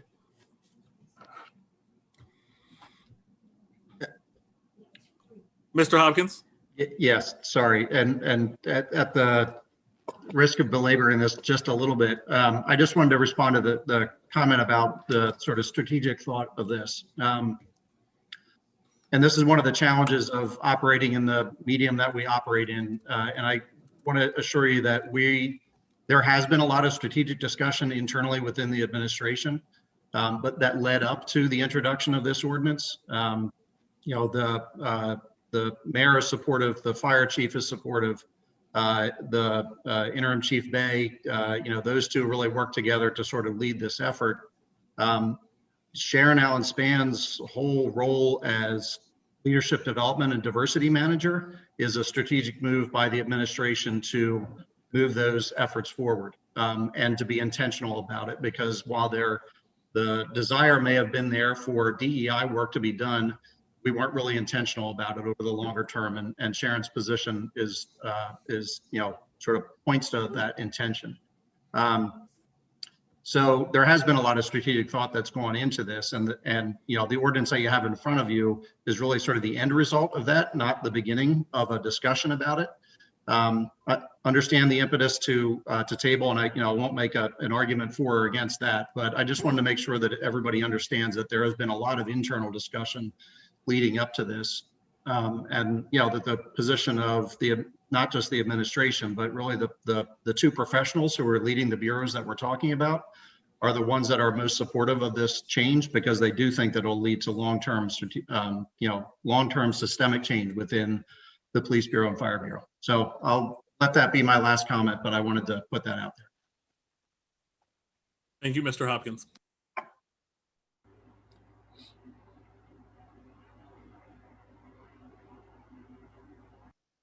Okay, are there any other council comments? We've got a motion to table on the floor. The only thing that I would add is I'm going to be voting a no for this motion to table, just because I would want this to move forward as a discourse, as a committee conversation to continue rather than pushing it off. Okay. Yes. Okay. I think I understand what you're saying. Forgive me. All right. In that case, Mr. Harris. Yes, Mr. President. Mr. Arroyo. Aye. Ms. Beke? Aye. Ms. Gregg? You're muted. Yeah. Oh, sorry, nay. Ms. Diaz? We're voting to move this forward. Is that correct? No, at this point, we're voting to table until the meeting of August the 10th. So we're tabling it. Okay. Until August 10th, yes. Aye. Mr. Garcia Molina? Nay. Mr. Soto? Nay. And President Smith Waddell? Aye. The ayes have it. The bill is tabled. All right. If I may presume, I think that the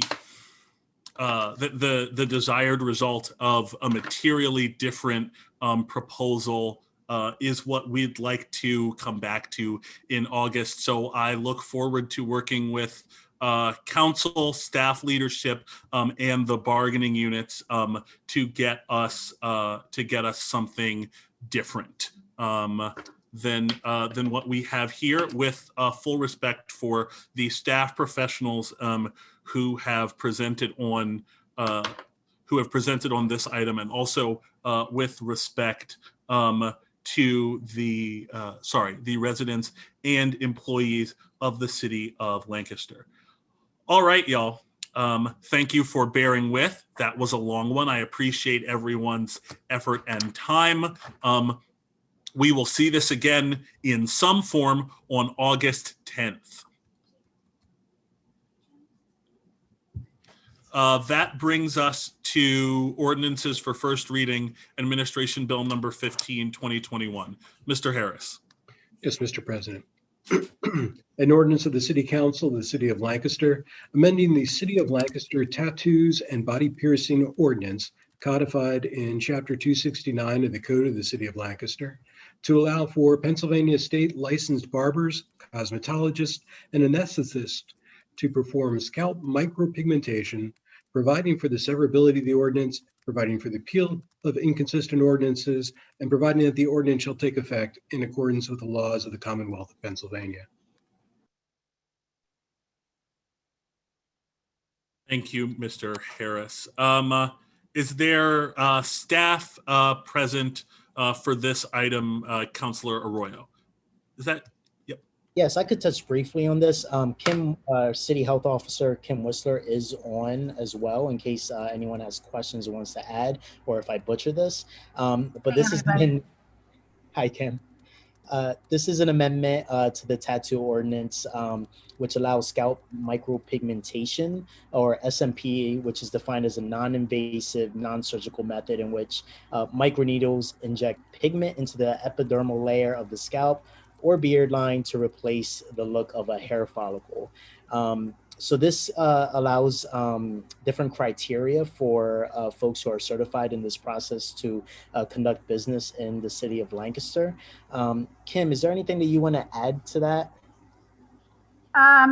No, other than I think there are a lot of people that may be interested in doing this, and I'm very pleased to know that Amit is considering opening up a school to teach this, to legitimize it even further. So I'm very supportive of this. It also gives credence to health and safety, which we're all very concerned about, especially during this time. So I'm very glad to see that this has happened, and I support it wholeheartedly. Thank you, Ms. Whistler. That is all I have, Council President. And I believe this is for the first reading, correct? That is correct. Are there any council comments?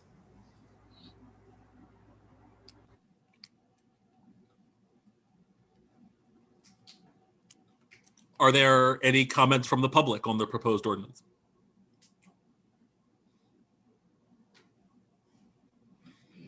Okay, hearing none. That brings us to that brings us to our resolutions.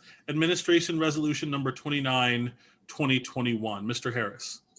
A resolution of the Council of the City of Lancaster approving the adoption of an amendment to the Act 537 Official Sewage Facilities Plan for the City of Lancaster.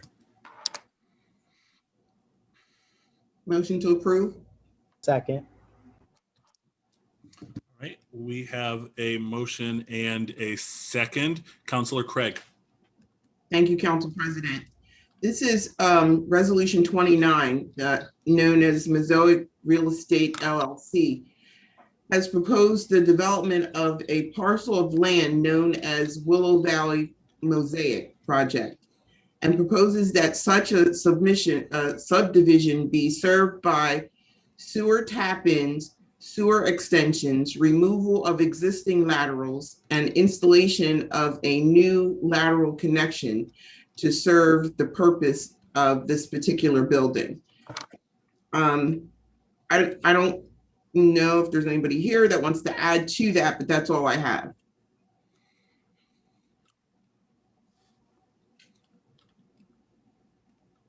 I don't see anyone here.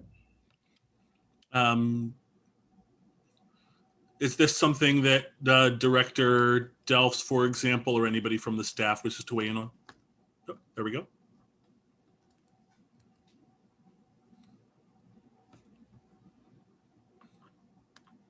There he is. Oh, there we go. Good evening, everybody. Nice to see you, councilors. Can you hear me okay? Yes. Yes.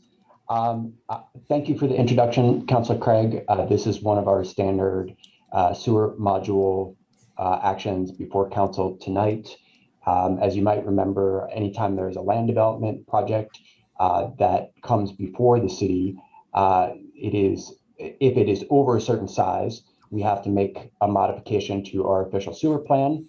The way this happens is that the developer submits what is called a sewer module. It's an analysis of the sewer capacity and understanding what the impact will be to the sewer flows of that new development.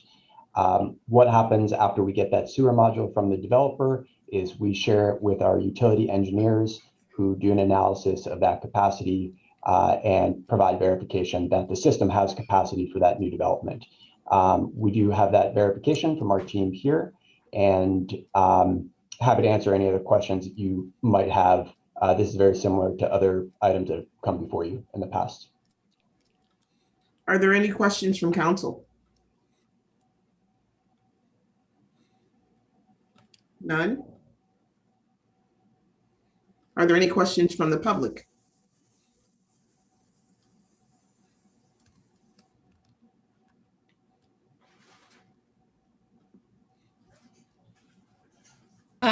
We have a few hands. Okay. I will add them in the order they're in.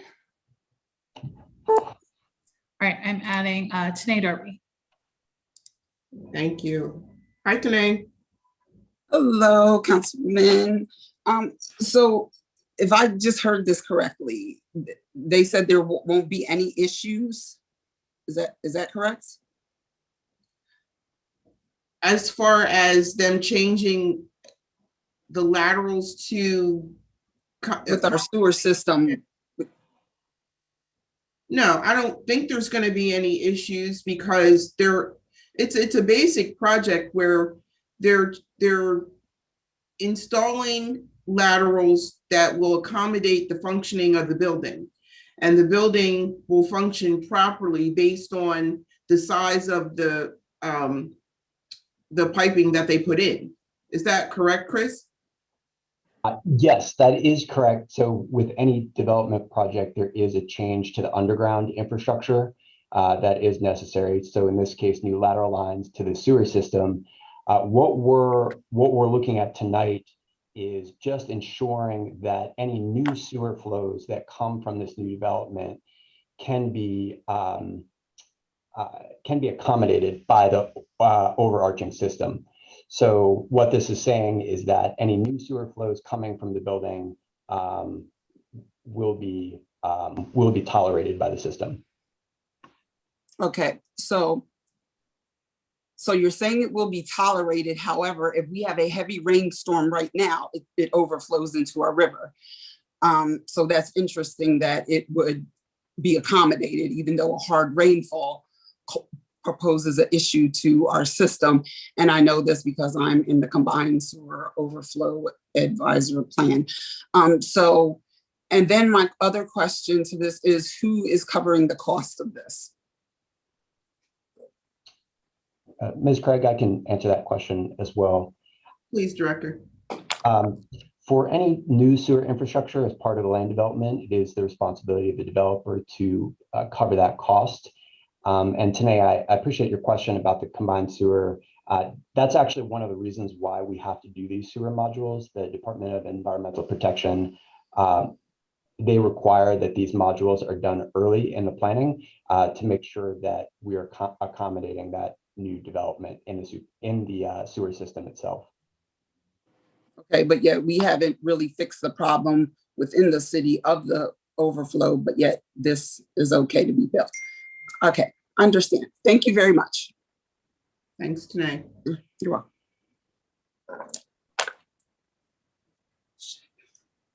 Is there another, Amber?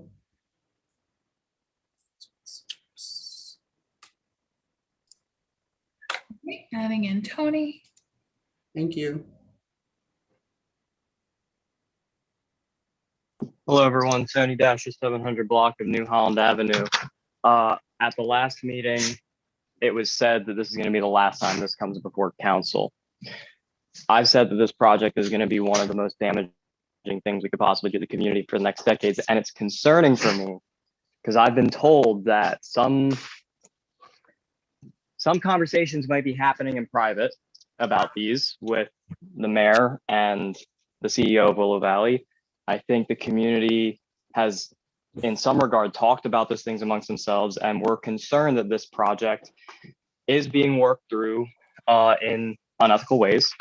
I think we can reflect on the 101 North Queen project and benchmark construction, some of the obscurities there, and why these concerns may or may not be merited.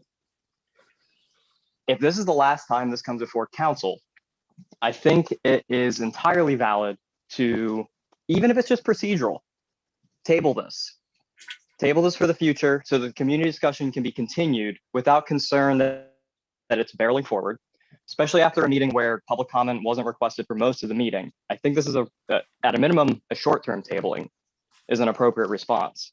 But in the long run, I do believe that the community has expressed concerns about meetings happening without their knowledge. We want to feel more included in the process of this entire project. I know we're just talking about the sewer aspects right now, and it's very procedural. Totally get that. But it can't go through without you. So this is the opportunity for council to put the brakes on something that some members of the community think something is not going properly. And if this is council's last opportunity to do that, you have to take that opportunity now. Otherwise, this reflects on you. I think it's concerning furthermore, because this project to me seems to be like a keystone project in outlining the overall comprehensive plan that we are all waiting for completion of.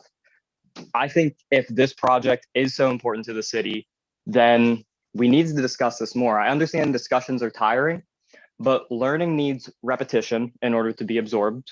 I think this is something we accept. And so, yeah, if it takes explaining it to the public, which is us, multiple times over so that we understand exactly where it sits, it doesn't necessarily mean it's going to go through. If we learn and feel that this is still a bad project, it should be stopped. But I think right now we have a lot of questions, and this big project, the biggest project Lancaster is going to undertake, has undertaken arguably ever since its height was proposed. We need to take a long time to discuss the aspects. So even if this sewer module amendment is just procedural, it's our only opportunity for you guys to take some level of control here and help us catch up and figure out if this is something we want as a community. Thank you for your time. Thank you, Mr. Dastra. Is there another, Amber? Yes, there is. I'm going to add in Nellie.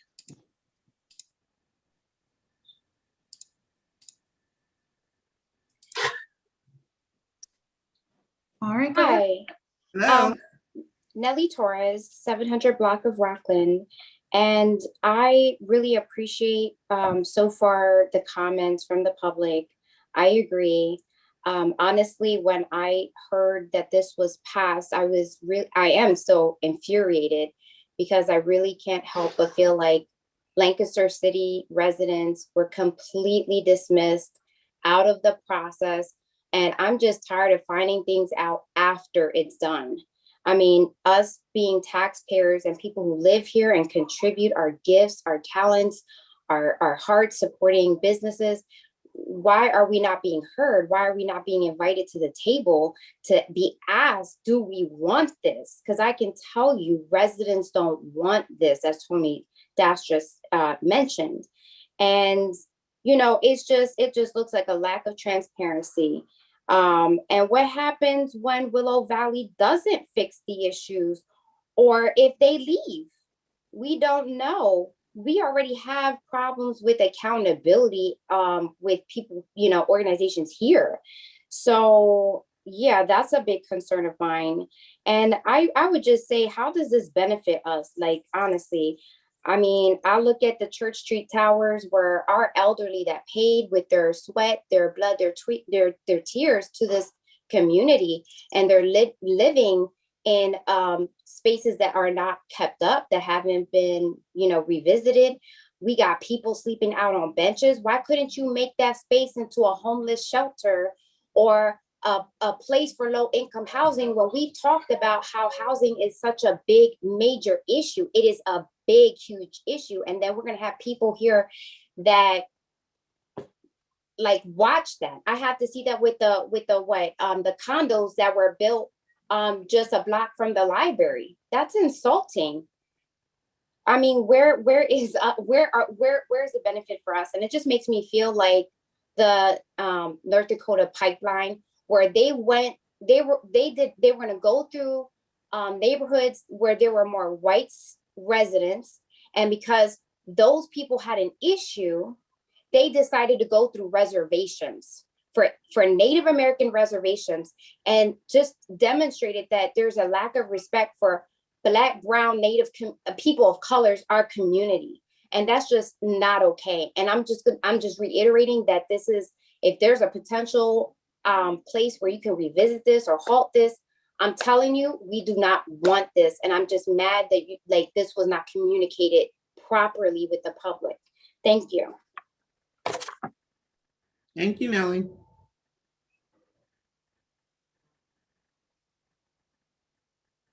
Are there more, Amber?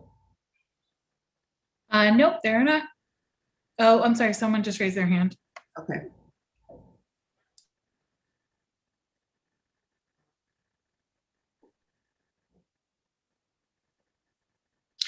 Hi, it's Jessica. I agree with Nellie, and I agree with the other gentleman as well. I feel like this should be a conversation that is more in depth and a little longer when it comes to this project. We're a community that's battling for indoor space for our kids right now, and that's a hard struggle, but they can build such a huge project for rich people in such a rapid speed that we don't even know the full impact of what's going on when it comes to certain things. And that has been an issue. We've been informed last minute on a lot of different subjects. This point system subject, this was a last minute thing for me. And now, I mean, like they said, it's the sewer system that you're speaking on, but like this whole Willow Valley thing is happening pretty fast. And there are a lot of people that are uncomfortable with how it's going down, and with a lot of different factors of how it's going to be set up. And I agree with Nelly too, when it comes to the housing spectrum. where do the low income residents come into play in all these big projects that have been going on? And how does it benefit our community? How does it benefit the workers in our community on a real aspect when it comes to people who can obtain jobs, to people with records, to people who already are in a position that can't get employment? Huh? We're talking about a sewer plan module. I mean, yes, and I understand that when it comes to the sewer system, but I'm speaking as the project as a whole too. But yeah, that's all on that. Thank you. Are there any others, Amber? Yes, someone else raised their hand. All right, thank you.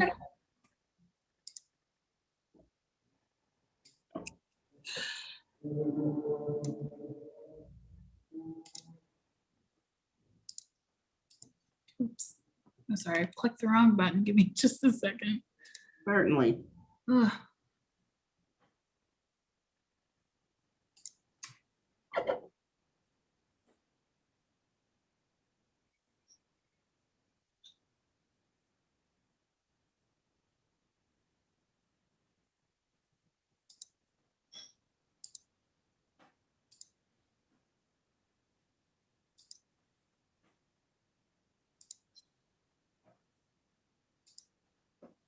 There we go. Sorry about that. Go ahead, Joey. Hello, Joey Dastra, 100 block North Plum. Joey Dastra, please keep your comments related to the sewer plan project, please. Yes, ma'am. Actually, I wanted to comment on this general discussion around why it needs to stay on the sewer project plan. I wholeheartedly agree with all of the sentiment expressed about how the community feels left out of the general process. I feel that this kind of echoes a lot of the discussion from the community side when you were approving the building that is currently there for demolition.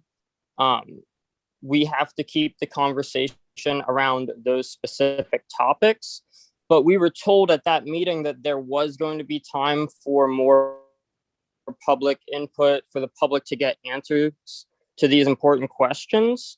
And I feel like that still hasn't occurred, or at least I haven't been made aware of it. And I think it might have been Nelly who said this. Are we going to get those answers after the building's already demolished and then the new building is built and everything's up and running and nothing can be done about it? Or are we going to get at least some of those answers that we can beforehand so that way the community can provide real input? I feel like, yes, we're discussing the sewer plan just like a month ago or so, we were discussing demolition, but from the community's perspectives, those are just procedural topics. And that's why there's so much frustration, because we're talking about procedural topics that, you know, we don't as community members really understand the ins and outs of, but we understand the project as a whole we're not fans of, and we want more information. So that's just the general frustration I think everyone is expressing. Thank you very much. Thank you, Mr. Dastra.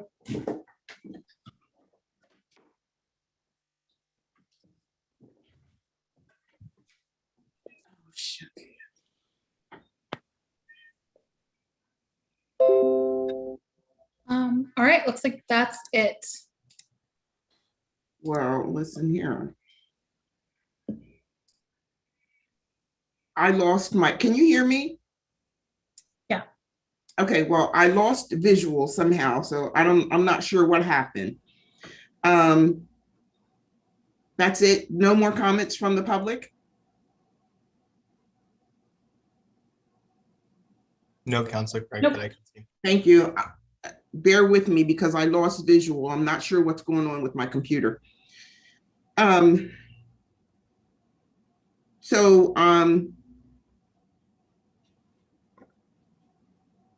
sorry, that caught me off guard since I lost what I was seeing. Since there's no more questions from the public, I guess we're ready to vote. All right. Mr. Harris. May I ask a question real quick, if I may? Absolutely.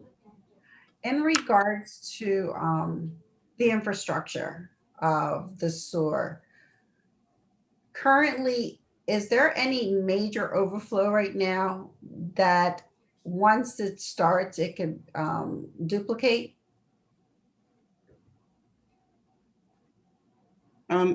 Is Cam, I guess. Well, if Councilor Diaz, if I understand your question, Ms. Darby had mentioned earlier issues related to the combined sewer overflows that occur in the city. That is something that we experience in a variety of different places. That primarily happens because during major stormwater events, we have a very strict stormwater ordinance here in the city. And when there are new land developments, we hold those land developments to that standard to make sure that we're making progress on that particular issue related to the combined sewer overflows. The sewer capacity, meaning the capacity that's available in the pipes for the sewage outflow, is a little bit different. And that's the subject of the sewer module tonight, is whether the infrastructure that the new building will construct and the overall capacity in the system is adequate. And that's the piece that our utility engineers have taken a look at and have verified that they meet the Department of Environmental Protection state standards. So just so I'm understanding, will they be, we're just looking at it, we're not actually separating it and starting to build like the stormwater with the sewer, the separation that the EPA is mandated by the state? Right, so that's a much larger municipal infrastructure question in terms of our investment in those particular systems. And you're right, that is a subject of a EPA consent decree that the Department of Public Works has been working on very hard over the last at least a couple of years at this point. Okay, thank you. Thank you, Director Dell. All right. That's it. Thank you, Councilor Craig. Mr. Harris. Mr. Roya.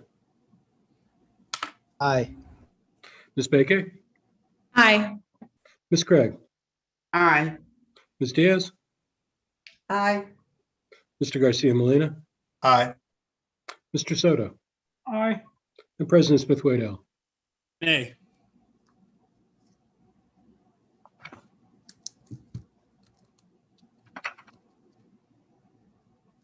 Okay.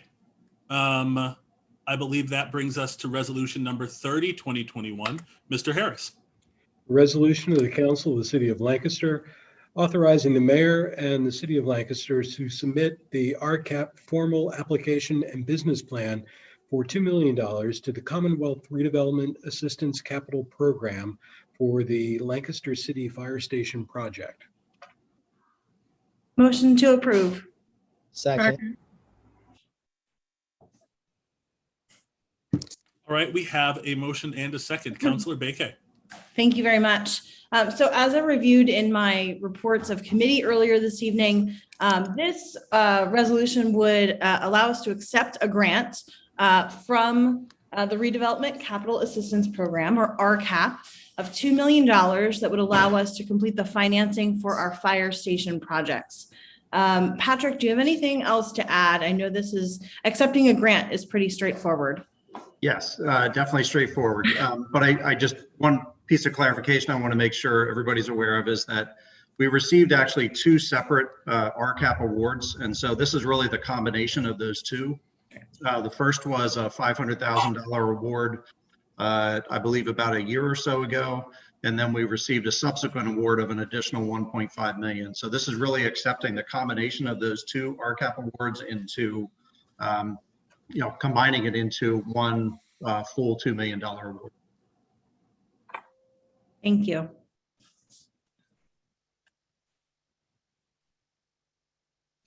That was all I had on it, Council President. Okay. Councilor Baker, are there any other council comments?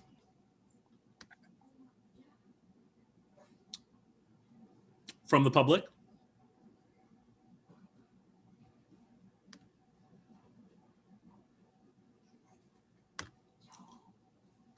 Okay. Well, in that case, Mr. Harris. Mr. Roya, Aye. Ms. Baker, Aye. Ms. Craig, Aye. Ms. Diaz, Aye. Mr. Garcia Molina, Aye. Mr. Soto, Aye. and President Smith Waddell. Aye. All right, that brings us to Administration Resolution number 31, 2021. Mr. Harris. A resolution of the City Council of the City of Lancaster authorizing the proper officials of the City of Lancaster to execute on behalf of the city a Commonwealth and Municipal Traffic Signal Maintenance Agreement with the Commonwealth of Pennsylvania Department of Transportation. Motion to approve. Second. All right, we have a motion and a second. Councilor Soto. Thank you, Council President. As I discussed earlier, this agreement will be between the city and the Pennsylvania State Department of Transportation. Where we have done these authorizations in the past and come back for a revote every so many years, I understand that this is going to be a permanent, and we'll be taking over complete control of our own maintenance of the traffic signals within inside the city limits from this Department of Transportation. Do I need to add anything else, Mr. Campbell? Did I cover it well, or did I miss anything there? You covered it well, but there are in fact some nuances for clarification. So I do appreciate the opportunity to just spend a moment or two to describe what's happening here. The state of Pennsylvania requires local authorities to obtain approval of PennDOT before erecting or building any traffic signals or any of the traffic infrastructure. So an agreement is required in order to build. An agreement is also required with PennDOT in order to maintain the infrastructure, the traffic infrastructure that has been built as well. And agreements are required as a condition of eligibility for financial assistance. So to be able to receive state funding to support being able to build and maintain the traffic infrastructure, we need those agreements in place. Historically, we have gotten those agreements basically on an annual or on a regular basis as we needed them. But because by statute they're required anyway, we're asking that we have this statute in place that allows it to be, that this agreement to be, remain in perpetuity, meaning that we do not need to request and have recognized the agreements that we've already put in place to build the infrastructure, to maintain the infrastructure, and to get funded for the infrastructure. So that is the big distinction that we're just wanting to codify, that we have the ability to do that. Historically, we have spent close to $1 million per year as the city of Lancaster to build and maintain that traffic infrastructure, but it has always required this interim asking of permission, getting some sort of resolution, and there have been one or two cases where there has been a stumbling along the way, and some funding was not necessarily made available, or the permission was not granted until we went through another regulatory process to get that permission. This is to avoid that problem. Since it's a statutory requirement to have these agreements, we wanted to put those agreements in place and have them be in place unless or until they are canceled by PennDOT itself. Thank you, Mr. Campbell. Do I have any questions from council? If I may, President or Vice President Soto. Yes. Mr. Campbell, do you have like a number of how many traffic signals that will need to be, that will need like maintenance? I'm just curious of the quantity and how much. I would gather that there's a lot of different ones because of their aging and some are newer, but I kind of just wanted to know like roughly how many and how much? It's a very good question, and I can actually deliver that information to you under separate cover. I do not have those numbers offhand. The numbers do change year by year because the technology has changed. And so we are doing less maintenance of the newer infrastructure, but I do not have the exact numbers or anywhere near the exact numbers with me right now. But I can get those delivered to you in very short order. Thank you so much. Do I have any other questions from council? Do I have any questions from the public pertaining strictly to the accepting this resolution?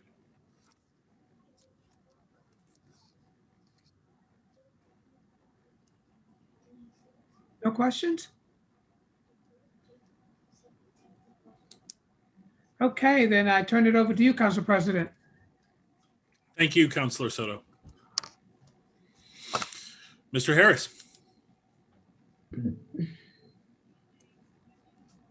All right. Mr. Arroyo. Aye. Ms. Baker. Aye. Ms. Craig. Aye. Ms. Diaz. Aye. Mr. Garcia Molina. Aye. Mr. Soto. Aye. And President Smith-Waddell. Aye. Thank you. That brings us to our second public comment period, open for comment about issues not currently or not on the agenda. The rules of public comment are otherwise the same. Duration of comments is limited to 3 minutes. Begin with your first and last name and the block of your residence.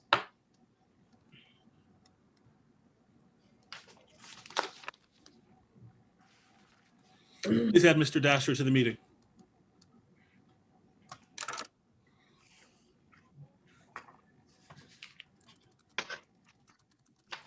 You know, even for a second there, I asked myself which Mr. Dastra. This is the Mr. Dastra, Tony Dastra on 700 block of New Holland Avenue. This is in regards to the chat function and the arguments of legality about this. I live streamed government for 2 years, acknowledging that what I was doing was fairly novel for the process. I hear you on these legal concerns. So I personally would like to see council request a presentation for us all to watch at City Council about the specific laws that affect these decision-making processes, and really so that we can determine whether or not these concerns about legal challenges are merited. I think this should happen expediently, especially due to some of the technical issues we had tonight. I'm wondering how much time could have been saved if we had a format to just type out some of our sentiments. I understand there are things to work out. I get that. But I don't see this argument that there's a concern for legality as valid, because I'm pretty sure we're still working in a gray area with increasing accessibility in general. I personally would like to be educated. I'm hoping that you guys are as well, and I think we can bring this education to the community. And you know, there may come a time again where I say these same things. Hey, we should request some sort of report on the laws of this nature so that we have a deeper understanding. It may be a repeated conversation to make sure we all understand. But I see this as a very important discussion to have, because this doesn't just affect council meetings. This affects Planning Commission, Historical Commission, Traffic Commission, and so on and so forth. All these meetings that these projects go through in general. I just can't get behind the legal arguments against opening up the chat to the public, especially if we're not informing the public of these laws. And maybe some of us might disagree with what the solicitor says. I might, who knows? I'm a bullhead. But I would like to know at a minimum what laws these are so that we can begin looking at that as a whole. I do appreciate the work that you guys do to make these meetings more accessible, but I do believe that we have a long way to go yet, not just as Lancaster City, but as a society. This is the fun part. We're getting to build the ways in which our government operates. And I don't think we should be scared of the law, because that's what we're changing. We're changing the laws and how these things work. This is what government is. Please don't shy away from it. I'd love to report before council of the legality issues, and I'll see you guys soon. Have a good night. Thank you, Mr. Dastra.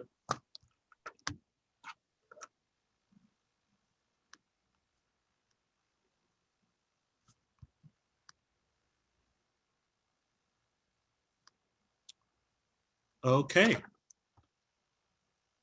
Seeing no others, we go to the report of the mayor. Jess, did the mayor send along a report? He has no report tonight, President. Thank you, Jess.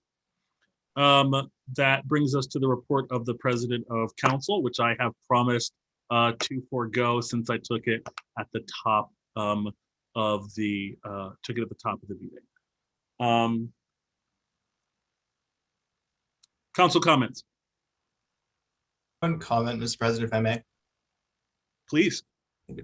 So I just wanted to acknowledge that even though it's been a very long night, I think we tackled a really important issue around racial equity and seniority points in the way that I'm really proud of us as a council body to be able to do, to have discourse and disagreement, and also take into consideration community input.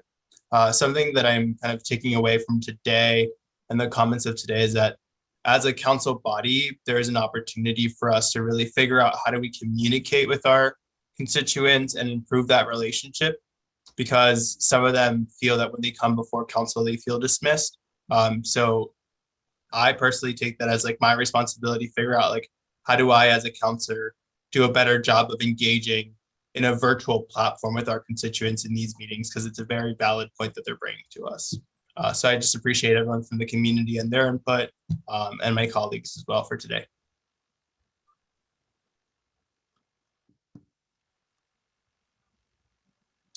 Thank you, Councilor. Councilor Diaz, of course. Can I ask Mr. Campbell one more question about the lights? I couldn't put it in my head what I wanted to say. And I just, real quickly, do we have any solar lights out there in the street yet? We do have some, and increasingly we're getting more, but where most of the conversion is to LED or low emissivity diode lights, which are significantly less energy using. But we are transforming as we move forward what it costs to not only install and replace the infrastructure, but what it costs on a daily, weekly, monthly, annual basis to maintain or to operate the amount of electricity or the amount of power that it takes to manage those. You're increasingly seeing with alternate technology, trash cans, in some cases, benches, etc., where there is a need for any sort of power. It's often either solar or LED. So we are converting as much as practical. We're also studying how, not just looking at the municipal lights of the streets and street lights, but of our municipal facilities as well. We are looking at a variety of options and asking more aggressively the questions of alternate energy for any of our built infrastructure. And that in turns also trickle down to saving the city and the community money. Absolutely. Thank you so much. That makes me very happy. You're very welcome.